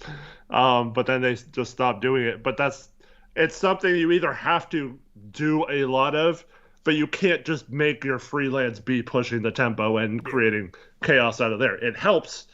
The more you can do it, the better, but you can't rely on that being your only source of freelance or whatever. Yeah, absolutely. Just get the ball up quick and make reads. Right. You know what I mean? Get the ball up quick and see if you have some sort of advantage. And if you're not, go screen away and have the other guy. Yeah, it's not that hard. Yep. that's the thing is, like, they run that play where they have the ball on one side of the court and they have the center guy go and screen away, and, like, Shaedon Sharpe or Josh Hart or Damian Lillard will come towards the ball, catch it, and go downhill like you're talking about. Yeah. If the ball's being brought up on the side of the court and you're in the middle of the court and you're Yusuf Nurkic and you have Dame on the opposite side of you from the ball, just go screen away for him. You can run that same action, but before the defense is even set. And you know what? After a while, what's going to happen? The big that's guarding Nurk will start to hedge or overplay Dame coming off there, and Nurk could just turn around and roll to the basket for a lob, and we could get easy baskets out of it. But, yeah, I don't know. We haven't figured that out yet. Like, that's the thing, though, is, like, if they haven't figured it out yet and Chauncey's trying to get them to that point, for a while, there's probably going to be some stagnancy when they're not in a set. But I don't think you can just run sets 100% of the time and they're going to learn how to do those things, right? It's like, because that's the thing, your set play, which this isn't a set, could be as simple as you said. Nurkic screens down for Dame, much like Looney does for Curry, and then Dame has to get better at knowing how to play that off the ball, and then the screener has to get better, and then the guy being the passer needs to make the right read, and then the two guys off the ball need to be doing something to keep their defenders honest. And that's the thing is at this point, like, if that's what they're trying to do, they're obviously not there yet. But that's also why I say, you know what, like, give it some time. It's not going to happen overnight in preseason game number 1, number 2, number 3, number 4, right? Like, it's... So I'm fine with the offense, because even if it does bog down to stagnancy, as long as we have a little bit more movement, you still have Damian Lillard, Anthony Simons. I mean, we've seen this offense be good in the regular season, playing a stagnant brand of ball, right? So I'm not worried about the offense whatsoever. Yeah. I'm curious to see how it evolves and manifests itself. If it looks like this halfway through the season, it's a failure of a season. You know what I mean? Like, even if it's a top 8-9 offense, it's not going to work in the playoffs, and we're probably not going to get there if the defense is bad, you know? So that's why it's just the defense for me. And the other point is, now that we don't have, like, Aminu, Harkless, Rocco, those type of players, I mean, Grant has shown so far that he's a pretty good finisher when he's going downhill. Hart is one of the best finishers in the league as a guard. Sharpe looks like he's going to be a good finisher coming off those curls.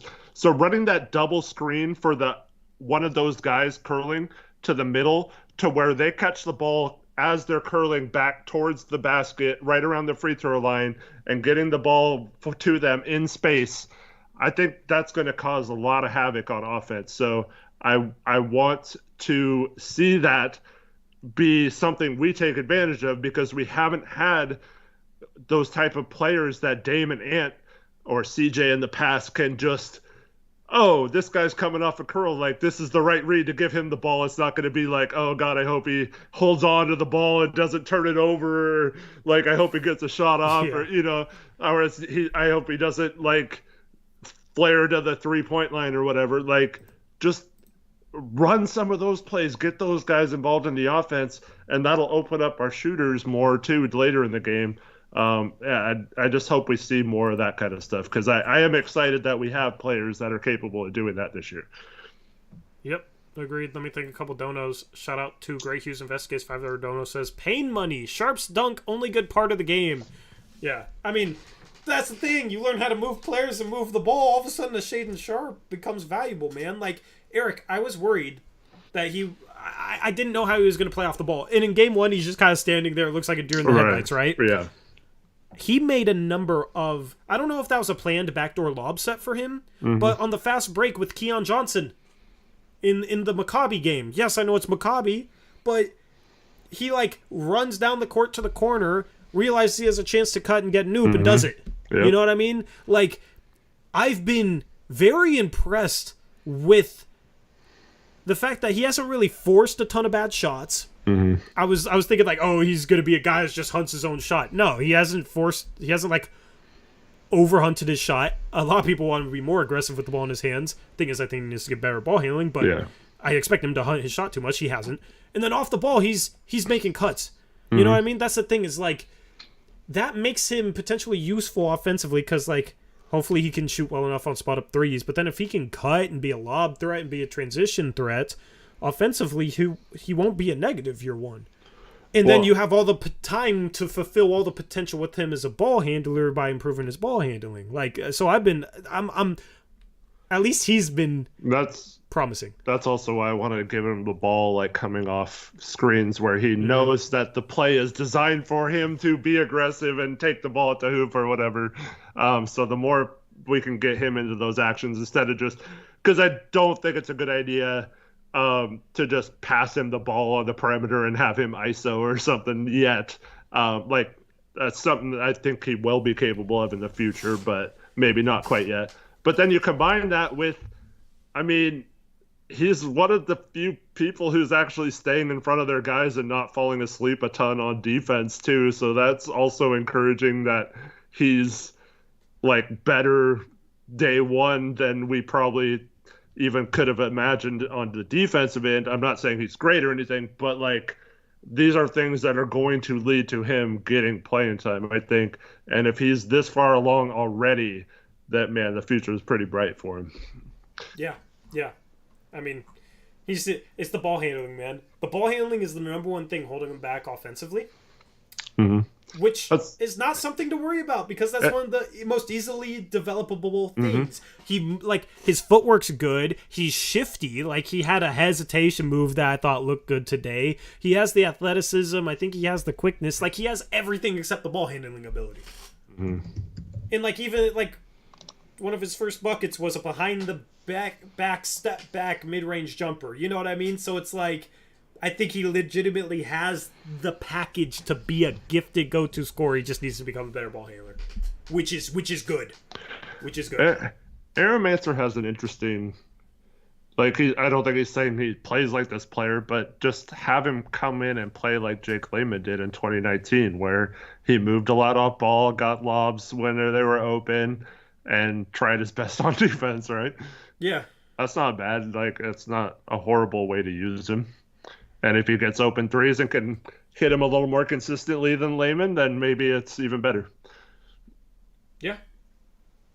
I mean, yeah, that's interesting. I don't think you start him, but in terms of just as an off-ball mover and then in transition, yeah, because Layman cut well. You just gotta keep preaching that to him because I think that's probably what they have been preaching to him. Because there's times where he just like. There was a play or two tonight where it was like it seemed like he was thinking that he's just going to stand there and he's like, oh wait, I should cut, and then he cut and got a bucket. Yeah, where it's like, but he had to think about it. It was almost like he realized he should be cutting, and his instinct wasn't necessarily to actually cut, if that makes sense. Well, him and Jabari are also always when they're in the corner or down on the baseline. When the shot goes up, they're always trying to creep in for a rebound, and that can lead to some. He's going to catch a body on like a put-back dunk one of these days on that. He had one that slipped out of his hands tonight. But he's got good positioning for offensive rebounds, so hopefully that'll pay dividends as well. Yeah, I mean, and he could be a spark off the bench too, just with the highlight plays that he could come up with. Young guy, like, you know what I mean? So that's what we got to hope for in the regular season is just Gary Payton II comes back at some point. Having the first 5 out of 7 games at home like gives us a spark to start this season. They start to figure out some of this offensive stuff. The defensive stuff starts to get cleaned up because at home they were decent last year to start the season despite being terrible in the preseason. So that's why I think everybody that's freaking out about the preseason, and I don't know if you were in here for this, Eric. I asked people on a scale from 1 to 10 how much they're panicking. I saw so many 6, 7, 8, 9s. I'm a little panicked. I'm probably 5 or 6. I'm a little panicked. I'm at a 2.5, man. I'm right at a 2.5. That's good. Like, yeah. I got other sports to worry about, man. But let's finish off the donos. Yeah, Girl Pancakes, $10 dono says, I'd pay good money to see Sharpe in a dunk contest. He doesn't jump, he floats. Dude, he floats when he runs and when he jumps, and it's uncanny, man. He's so light on his feet. That's another thing that I think for being a go-to scorer is just being light on your feet, being able to change direction swiftly, like that sort of thing. Have quick feet. just helps. It helps you as an off the dribble scorer. Like, I think he has the total package except for the ball handling. And then obviously he's going to have to learn like how to read the game too. But both of those things, I'm fully confident will come in time. Yeah. I think 4 or 5 years from now, he's going to be an all-star. Mm-hmm. And you guys know that I'm not one to overhype young players either. Right, Eric? I mean, you did have a video about Nasir Little being an all-star, I think. Oh, when I first started YouTube and I was desperate for views? Yes. And how many views did it get, Eric? Someone could probably throw that in your face. I think it got a lot of views, right? Yeah, it got like 25K views. No, I mean, that was young me. We weren't even monetized. Anything that happened before we were monetized doesn't count, okay? Okay. All right. Okay? So, yeah, you know, I was desperate for views at that point. And but also when I started the channel, we were getting crazy views. I don't know how. Like, we were having mailbags would get like 7K. Yeah, I don't know.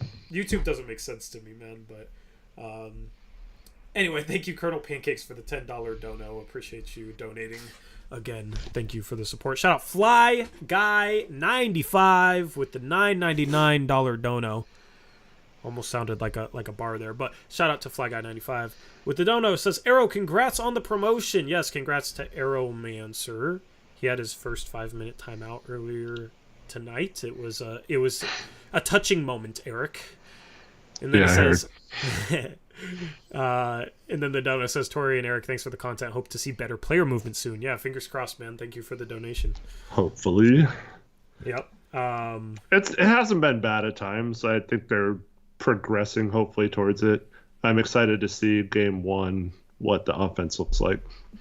Yep, absolutely. Anything else you want to talk about from this game? No, just appreciate everyone who tuned in tonight. I hope everyone has. I don't know if I'm wrapping up the stream right this second, unless you really want me to. I just wanted to see if you're done talking about the game. No, and once again, sorry I wasn't here for the beginning of it. Yeah, so what was your stat line tonight in your rec league game, Eric? Dude, I'm usually pretty humble when it comes to this, but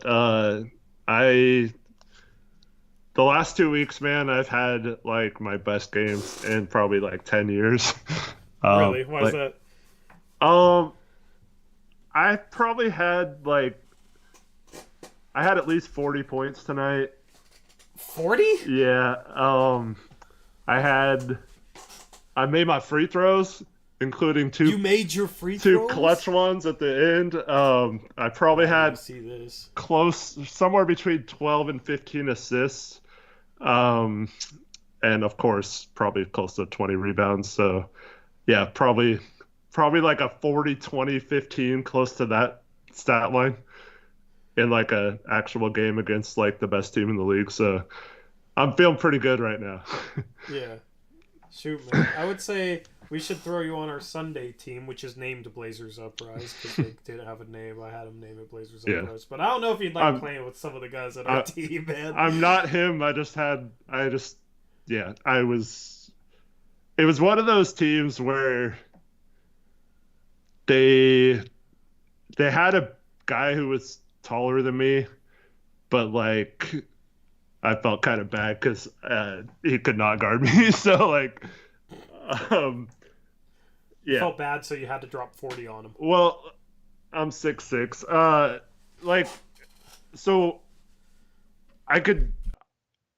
It used to be my game where I could take bigs off the dribble, but there's not a lot, especially like I said, we were playing a younger team, so like I'm a little slower than I used to be, so I couldn't really take people off the dribble as much. But so like I'd isolate them on one side of the court and they'd have to send help, and then my teammates were doing a good job of like spacing the floor, so whoever doubled was getting either an open lay-in or an open three, and they were hitting it. So it was a fun game, man. It was awesome. And I was actually, I mean, I don't play very much anymore, so having games where I was finishing well was good too. Like I was pretty much making everything inside. So yeah, well, it wasn't like I was like making 10 threes or anything like that. It was pretty much just beasting people around the paint, you know. Nice. Yeah. Nice. How'd your game go? I haven't played in Are you week? Yeah, a week. I didn't play on Thursday or Sunday. Okay. Sunday I just didn't feel like going. The Sunday before it was rough, and then Thursday I think there was a game, so games start to interfere. Luckily I don't think there's many Tuesday, Thursday games to start the season. So I'm gonna play on Thursday, and then I'll play next Sunday probably. But yeah, I mean I've been playing okay. Shot's just streaky, man. Like for me, it's I gotta knock down threes. If I knock down threes, everything else opens up.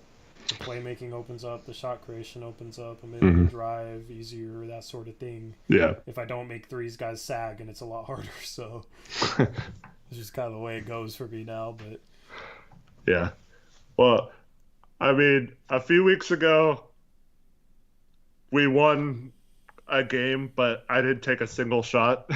So yeah, I was gonna say, how'd you go from that to scoring 40? Like, yeah, I mean, like I said, it was just one of those nights where I needed to like score. I couldn't just rely on passing, so I was a lot more aggressive than I normally is. But yeah.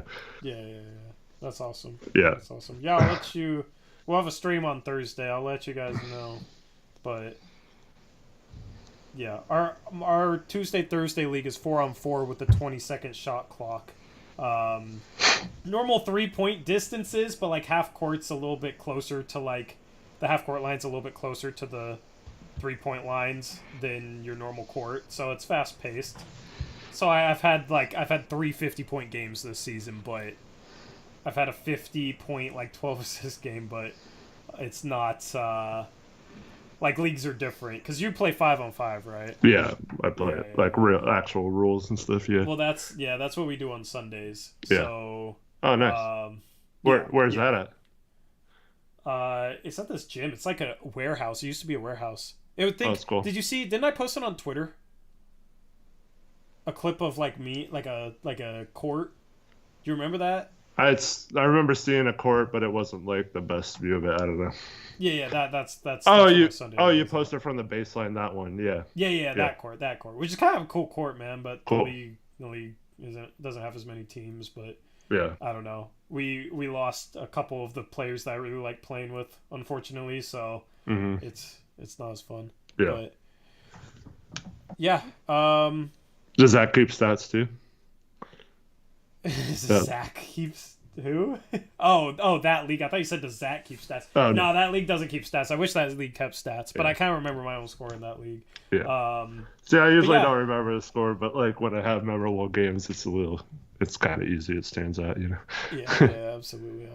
So, yeah, I think I'm not allowed to talk about my own basketball for another month. Yeah. I think that's the rules now, right? See, I just have to have you talk about it. Then it's okay if I talk about it.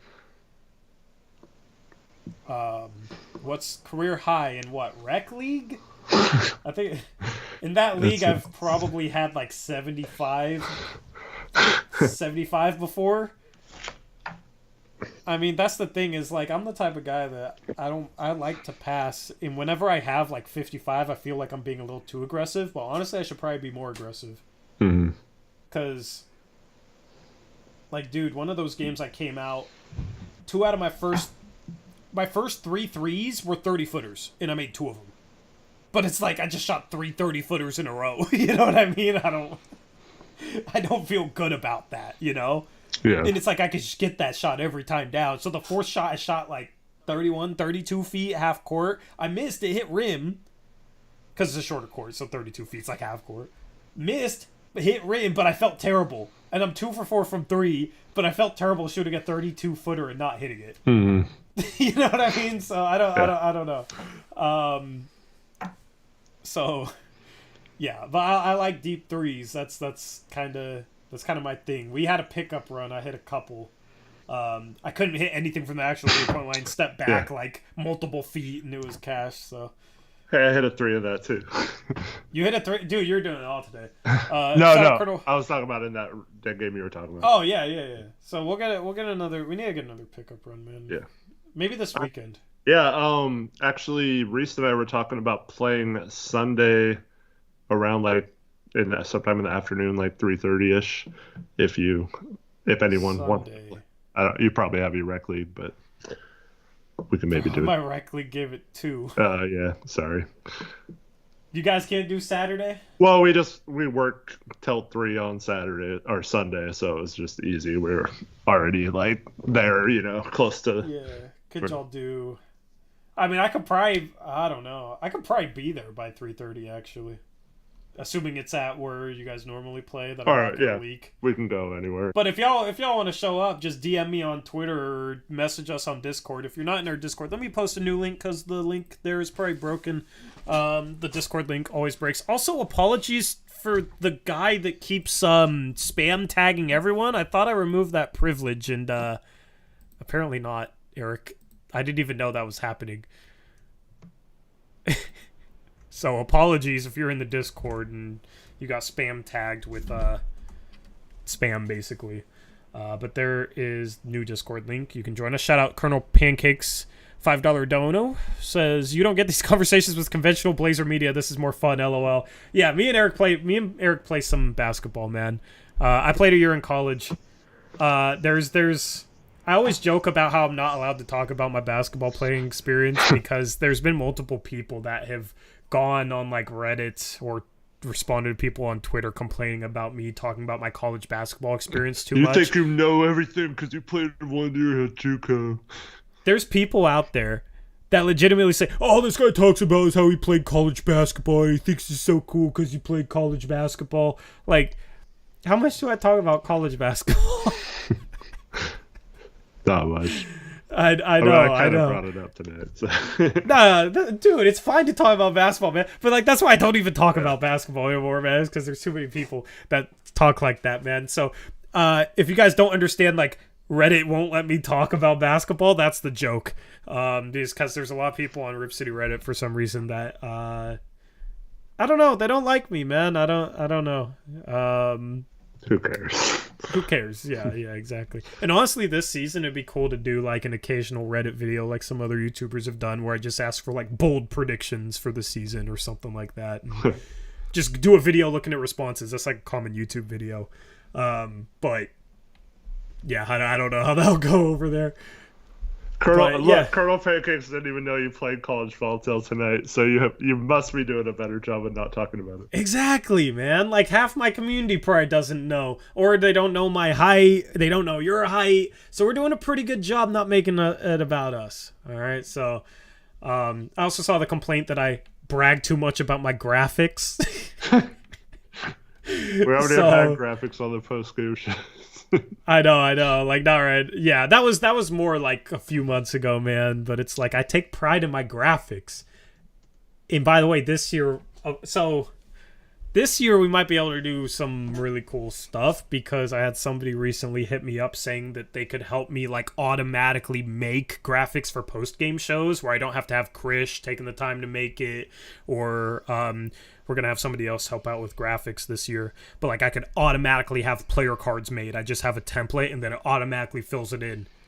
Right? So like if that's true, then I can automatically make picks against the spread graphics. I can automatically make player cards. I can automatically make, like the Around the NBA segment. I also, just because you guys are in here hanging out with us after a preseason game, almost midnight, 2 hours into a stream, I'll leak this. I was going to save it for the first stream. But I'll also be able to do a live bottom ticker that will update scores live on the bottom of the screen for post-game shows. And, like, it'll look good. So I have 2 separate people that like know how to code and do this type of stuff that just have reached out to me willing to help, which is cool because we have a big enough community that I feel like anything that I might need help with or advice on, I can find somebody in this community that has that skill set, which is cool. You know what I mean? Like people reaching out to me like, I've had this idea. I know how to develop apps and stuff. It's just like, it's kind of surreal, man. It's kind of surreal. So that's awesome.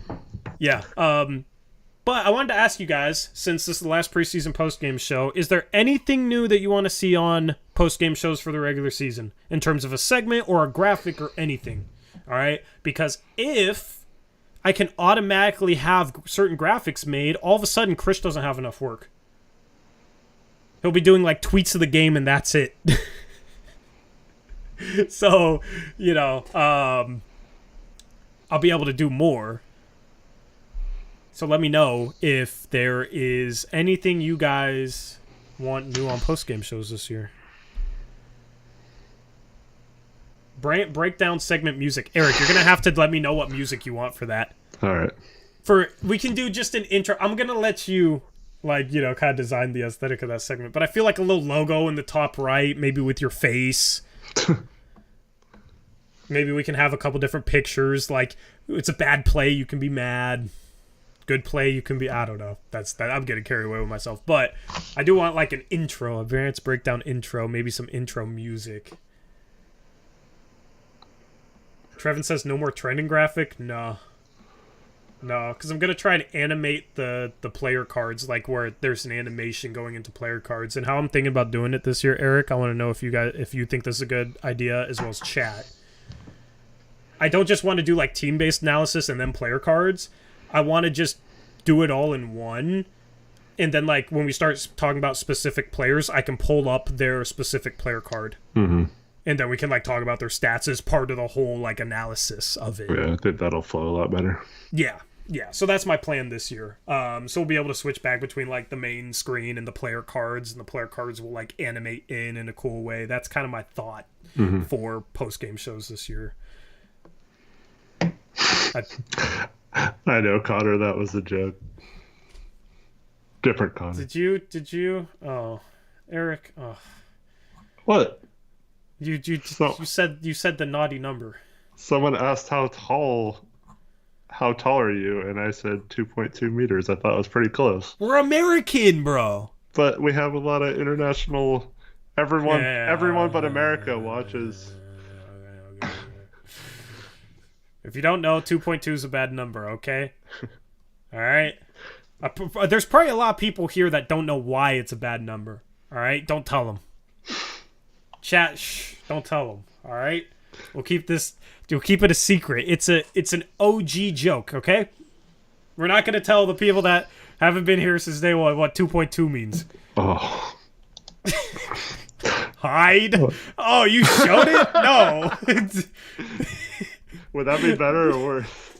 That'd be worse, because that would still be a problem. Oh my goodness. Okay.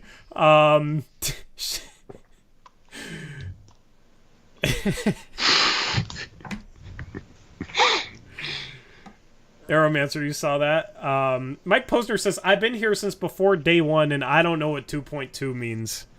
You're going to have to ask around Twitter or the Discord or something. Maybe somebody will tell you, but I'm hoping people just will keep it under wraps, all right? Even Bonnie knows. Yeah, congrats, Bonnie.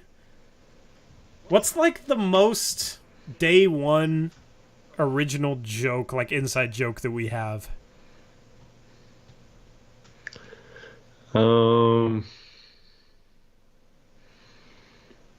I don't know. That's got to be pretty close. There's the bug. The Panda Express. The Panda Express. Yeah. Dude, for this post-game segment, I should have just queued up that segment from that stream. Honestly, the candy necklace thing might be pretty close. Yeah, but that's not even an inside joke. That's just who was that? Did I come up with that? No, it's Alex Wolf. He still asked about it. I think I came up with it a bet. We were trying to think of picks against the spread bet. We need to come up with the picks against the spread bet. Or something for this season. Loser between me and you has... Chat, give us good bets. We always say we're going to do this, and then we don't. And I can't believe we're having this conversation again. Because I'm having deja vu right now. Yeah, it's probably the rap thing. Or eating nachos. I ate the buffalo wing. Yeah. Is that still up? I don't know. Or did I unlist it? I don't know if it's still up.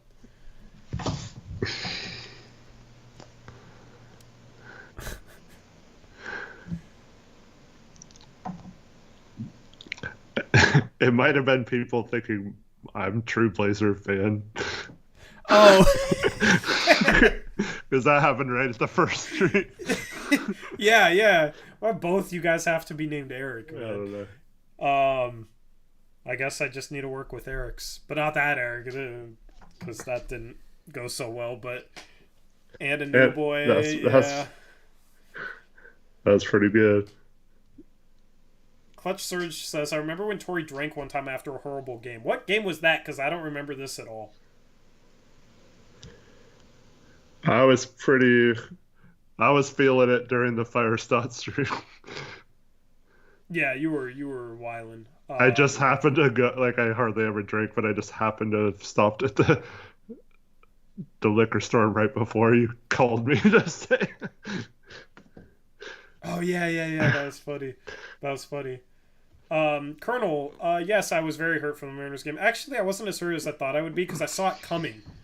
I told them about this on stream. I heard that part, yeah. You were questioning my impending sense of doom. Why? No, I was just saying, like, last game you were like, oh, we choke, but then you end up pulling it out. But, like, you hadn't actually choked a playoff game that you've witnessed, so. Yeah, well, a broken clock is right twice a day, okay? That was one of those times where the broken clock was right. Yeah. It didn't hurt so bad because somehow I knew that was going to happen. The second that they talked about Robbie Ray potentially going up against Yordan Alvarez, I knew, like, I'm like, oh, he's going to hit a walk-off home run. They're going to get 2 runners on base, and it's going to be a walk-off home run. Yeah, it's like just a comedy of errors. Like, you have Seawald has, I forgot his name, down 1-2, or it was actually 0-2, and then 1-2. And this guy, he can't hit a breaking ball, and you hang a slider over the plate. Like, why not just throw 3 or at least 2 breaking balls and try to strike him out instead? Well, I don't even know if it was a slider, Eric. No, he hung a slide. No, not the Alvarez. I'm talking the hitter before that. What's his name? Henry or something? I forget what his name is. It was like a pinch hitter. Or no? It was their 2-hitter. It was their 2-hitter. I forget who their 2-hitter was. Yeah. Pena, yeah. Yeah. But anyways, so, like, what was Seawald doing? And then, so he gets on base, and then why do you put Robbie Ray in the game? And then why does Robbie Ray throw 2 straight just fastballs right in the middle of the plate? Because that's what he did against Toronto, and he didn't learn. Makes no sense. He's been rough lately too. I knew he was gonna hang one. Like, I don't necessarily think you walk him there, but, like, you don't give. It's one of those situations where you say you throw 4, like, close balls, I guess, and if he swings or if he makes a good hit or contact, you live with it, but, like, you don't give him a single pitch to hit. And, like, Robbie Ray has to know that, dude. It's so crazy. Eric Swanson's one of their best relievers. They still haven't played him yet this postseason, and he's, like, had a good track record against Alvarez. Mm-hmm. Yeah, I mean, that was honestly, dude, like, you know what's funny is, so their manager, which is their coach in baseball, if you guys don't pay attention to their baseball, their manager's first name is Scott, which is very close to Stott. Because that was such a Stott decision.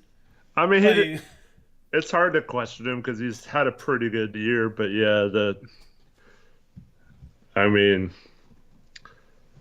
Robbie Ray has not been someone that you can count on in those situations.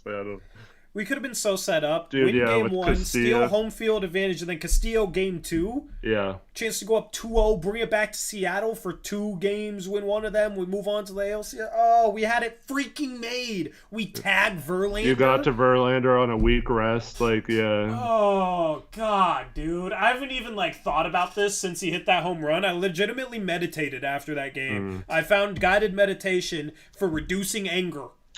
Actually kind of worked a little bit.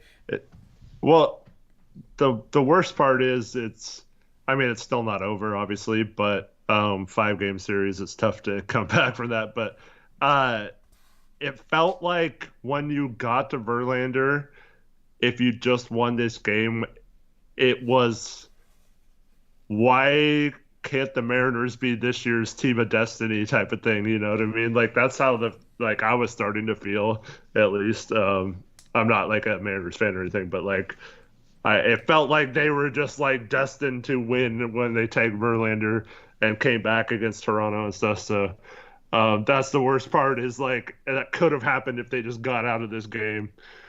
But yeah, sports are so rough, because you probably didn't deserve to win this game 2. So you probably should have had to play a game 3. So it kind of balances out. But like, yeah, well, you know what's supposed to happen is, for all the freaking misery, we should win the World Series and not lose a playoff game, all right? Like, that's for all the misery I've dealt with them, dude. But honestly, man, baseball games are too long. When it happened, I was just so emotionally, like, over it at that point. I was just like, oh, of course. And I was frustrated for, like, 3 minutes, and I was like, dude, like, I was so burnt out. Because it was, like, 3.5 hours. Like, The Blazers 4 overtime postseason game against Denver, I was so burnt out after that, but it was like, oh, well, it's because it went into 4 overtime. I was there, yeah, I was dead. I was like I had played the game. How long did that take? Like 3.5 hours? I think, dude, this baseball game might have taken longer than that. I think I got home at like 2 in the morning, yeah, and it started at 7 or something. Yeah, maybe it was a little bit longer than that, but no, it's like, dude, it's too long, man. It's too long. God, yeah, so...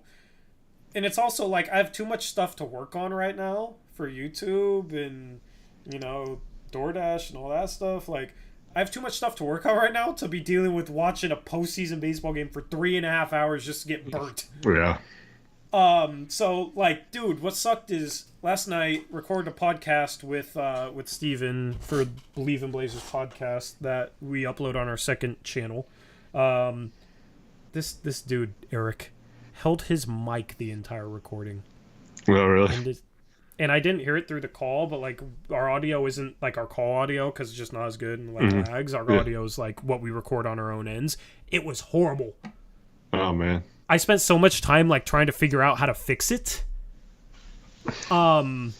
He said his stand broke and he's getting a new one tomorrow. So the plan is to try and record tomorrow night and then upload something tomorrow night, just make it a preseason recap, that sort of thing. But this dude held his the audio just like scratching the whole time. I spent so many times like messing around with different effects trying to fix it, and I couldn't fix it. And I wasted time. That's like, I need to finish the Dame player preview and then like get out other things, and it's just like it wastes a bunch of time that, and then I'm watching this freaking baseball game ends like that. Oh, it's just been tough 24 hours. Yeah. Anyway,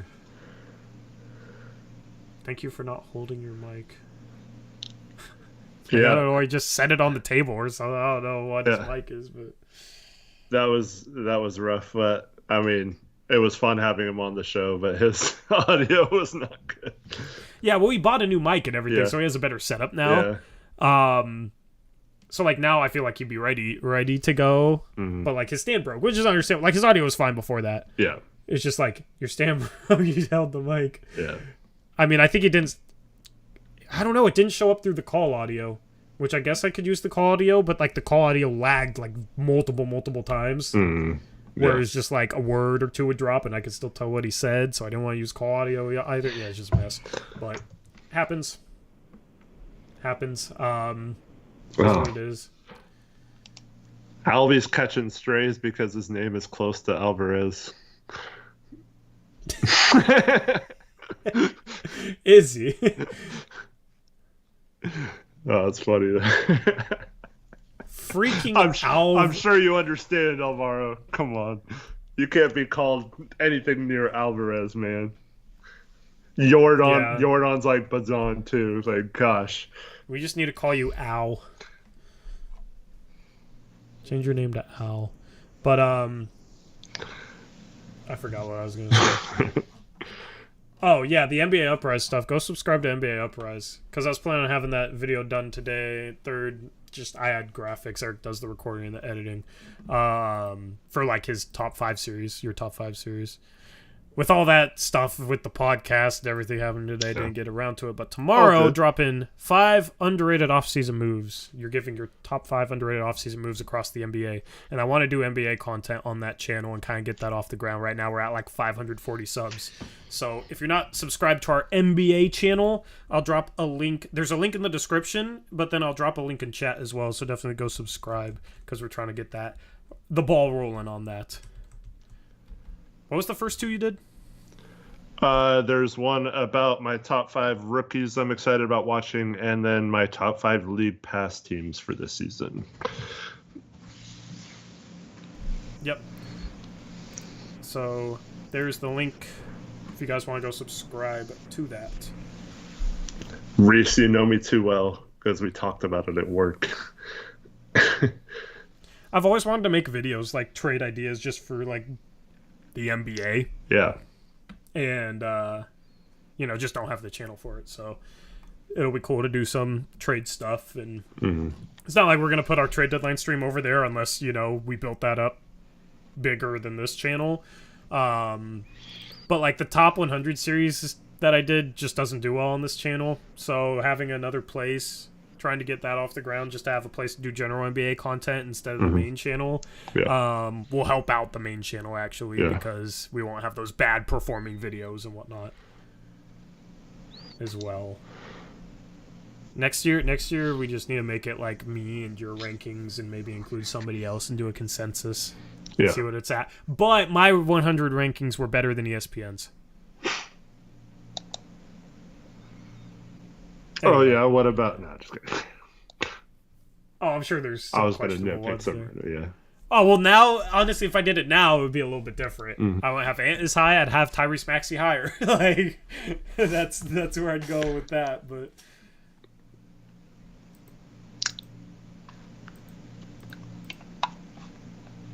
yeah. Oh. Taylor, I won't even participate in that debate on Twitter, man. I won't even participate in that. But yeah, anyway, if you have any ideas for post-game segments or graphics or anything, I'm looking for any and everything that you guys would want to see. So DM me on Twitter. Let me know in the comment section right now or the chat right now. Message me on Discord. I posted the Discord link earlier. I'll copy it again and post it again and put it in the description so that if you're watching this afterwards and for some reason are watching this part, I'll post them there. Also, shout out to Zach who's been doing timestamps. Yeah, thanks, Zach. Yeah, we're gonna have to tell Zach like after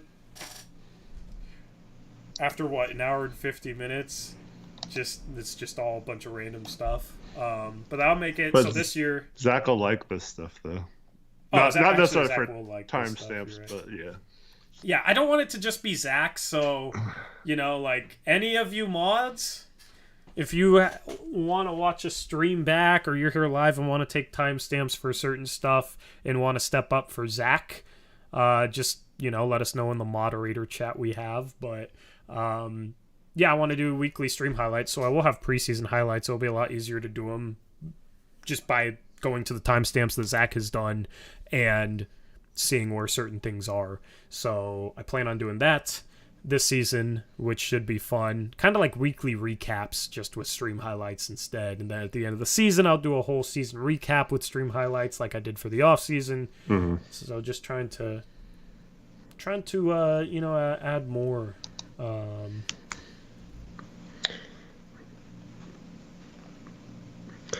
yeah, in case we haven't mentioned this enough, Thursday night, we'll have our prediction show. So all our mods, myself and Tori will probably have a separate video, but we'll all reveal our standings predictions for all 15 teams in both conferences and also our awards predictions. So tune in for that. You're muted. Yeah, I was. Dude, like the links will randomly shorten and then not work in the description, and it drives me crazy. I don't know why. But yeah, second channel Blaze Uprise. I plug it all the time, man. Still only have like 2.4k subs over there. We got like 7.3k over here, so maybe this is just enough for people. I don't know, but there's the second channel link. It's the last link that I posted in chat. It's also in the description. Go subscribe to that. In chat, you will be able to vote on your standings. And we get to look back at the end of the year. Anyway, I think that's pretty much everything I wanted to touch upon. Is there anything else that you wanted to touch upon in general? Because this is the last post-game show until the regular season. Looks like Brick Super, Chris G, Kieran, and Cuddy Soup all joined Discord this evening. So welcome to all of you. Yep.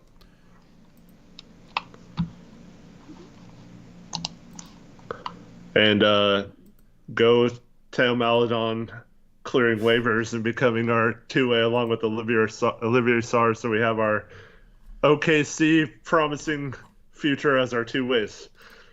And then signing Mo Harkless or something.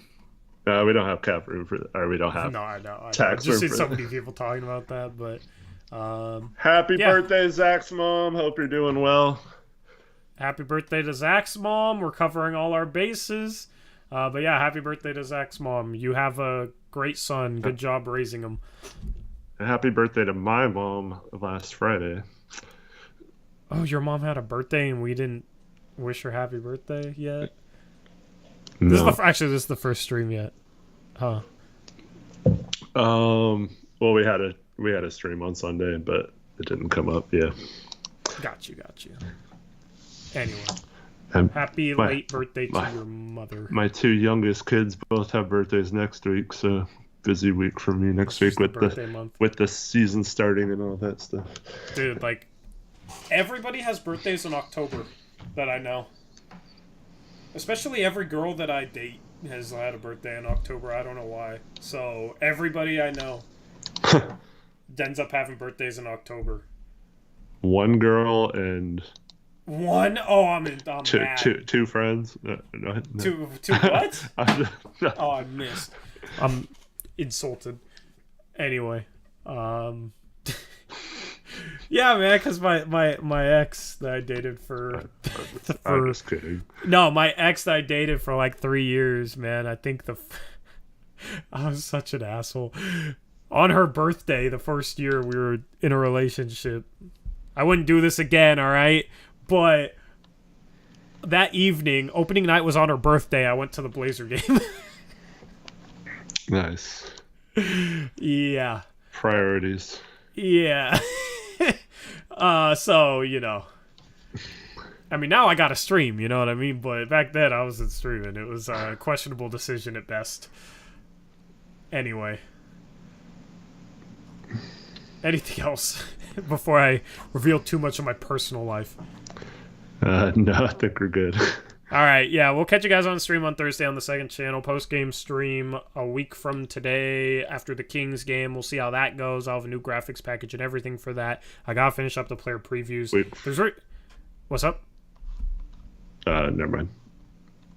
Okay. Got to finish up the player previews, Well, which I'm... technically it's the next day because it's 12:06, but it's Wednesday next week. I still feel like I'm in Tuesday night mode. Well, it's Wednesday right now. I looked at the 12 and I know. added 7. Yeah. But yes, if you're in Hawaii, it's, 8 days from now. But I'm also jealous of you being in Hawaii. Anyway, yeah, videos coming up on the main channel. Believe in Blazers podcast tomorrow.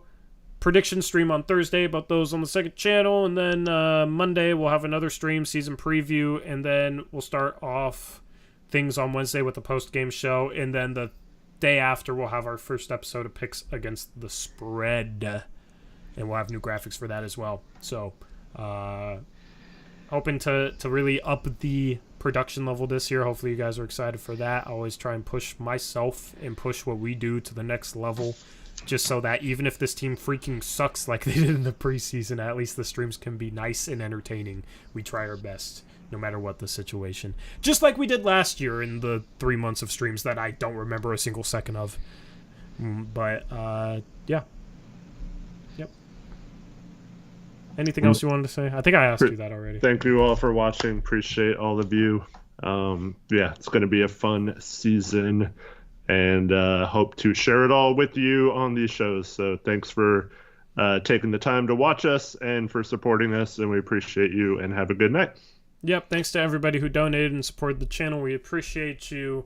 And with that being said, we're out of here. Until next time, as always, peace out. Go Blazers.